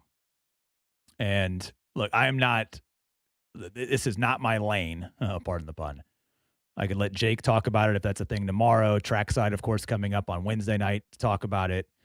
But it feels, especially when you get more and more of your racers bringing this up as a problem and you are fighting for eyeballs, it seems like a simple thing to change, to move over, if you will. See what I did there? Move over, and allow the rule to change so it can be passed. I'll let other people debate that. I'm going back to golf. It's time for me to get back to golf. 3 hours of this is enough. Oh, by the way, first official Colts depth chart is out today. Oh, it just came out. That means JMV can talk about it in a couple of hours. Is that the plan, John? Uh-oh. We hung up on it. Did we hang up on him? Eddie, did you hang up on him? I'm here. I'm very excited about the depth chart. You are excited about the depth chart. Yeah, go ahead. Can you write it by position, Will, on the dry erase board right there in front of you by position? No, it's full, John. It's full. The board is full. There's a lot of stuff up there. It's stuff I probably should have read and I didn't, so you may have to do some good service here today to make sure all the sponsors are still around here when you come in. Yeah, by the way, brought to you by Love Heating and Air, love-hvac.com. That's our crosstalk. When Jake is out, Will is in. We're still talking up our great friends at Love Heating and Air. Hey, I led the show. What are you curious about preseason wise? What's tickling your fancy about this week with the Pats? Well, who are they going to pick off the scrap heap to clearly have a significant role at wide receiver? See, that's the one thing about this whole thing. It's one thing to say, well, Alec Pierce, surgery, timetable, Josh Downs was out, coming back. But even with those guys there, they have a clear need that I guess you're just waiting on addressing. Maybe Keenan Allen already knows, and is he just sitting around and waiting? Because, time is starting to tick away here a little bit, and this is not a need that just magically is going to disappear. Yeah, Mike Chappell on earlier today, JMV, and almost said, there's no pen to paper or anything that's really, but it just makes too much sense to not just pay Keenan Allen at this point in time. Just do it. And I did say, though, if that happens and Alec Pierce is on schedule for week 1, that's not bad. You can go win with that if you sign Keenan Allen. Yeah, well, that, and then the fact you have Jonathan Taylor, who's, he's going to be carrying a heavy load. Sophomore Tyler Warren. Yeah. Yeah, the problem I think here is we really don't know anything, and we only, I think, predict bad. until you actually see the product and see Daniel Jones out there and like running around with people that want to knock him out and not just people that come around and get close to him and then zoom away. So I think all that is going to be different. And then you look at the first month of the season, that's going to be difficult, Will. That is going to be different. Last thing you want to do is be put to bed and sung a lullaby before Halloween. And that schedule at the beginning is tough. Now, it does get softer from the eyeball test the later in the season, but you got to be able to navigate the beginning of the season for real this year. C.J. Allen listed as your starting linebacker, middle linebacker on this new Colts chart. A.J. Halsey, your starting strong safety on this. That's probably, depending on Allen's injury, Halsey's going to see action this week, you'd have to imagine. Of these first-teamers on the depth chart, anybody that needs to show you something this week you're going to be talking about? Not just stay healthy, I think, is that. And you know what's funny, Will? I steer clear of the whole Anthony Richardson stuff because that's done anyway. So it really is not a huge topic. We know the significance of that pick and the loss and what doesn't happen. And if it's not etched in stone by now, I don't know when it's going to be for everybody. 3 o'clock, the ride with JMV. I'll be listening. You all better be listening too. Buddy. See you, John. See you. That's coming up today. Well, good thing I spent 45 minutes on Anthony Richardson because you're not going to hear it from John coming up in this one. Again, my thanks to Eddie Garrison. My thanks to Jake Query and everybody around here for allowing me to sit in here with you guys today. I went the entire show without talking about golf. Some of you, though, in the mentions asking about Live Indianapolis. It's on, according to Live. I know people have all been questioning, certainly moving towards that. But a little interesting nugget from the most recent Live event this past weekend. While they have not announced that their final event of the season in Michigan the following week is canceled, everybody's reporting that it will be canceled. They did say on their own telecast this past weekend that all champions in the end of the season are going to be crowned here in Indianapolis. Last year was just the individual championship, which, by the way, has already been clinched for this season. John Rahm already clinched it, so there's not going to be any drama in terms of who's going to clinch the individual championship on Live coming up. But it does sound like those of you that are planning on being at Chatham Hills coming up next week, that you will have something to attend. I'll be curious. Look, I stump for this city. We do a better job than any city in the world when it comes to putting on sporting events. I know that if it's here, you'll go out and support it. I'll be very curious to see, though, what the crowds are like next week. I thought we showed out in big numbers last year. I have my opinions on the tour. I'm pretty public in those, but again, if we're going to put on an event here in this town, we typically show up. I'm curious to see exactly how well we show up this time around because the buzz is not its best. So we'll see. There you go. That was 90 seconds of golf talk. The rest of it was all Indy. You and me, Will Haskett. Thank you so much for your time. Enjoy the rest of your Monday. Jake, back tomorrow.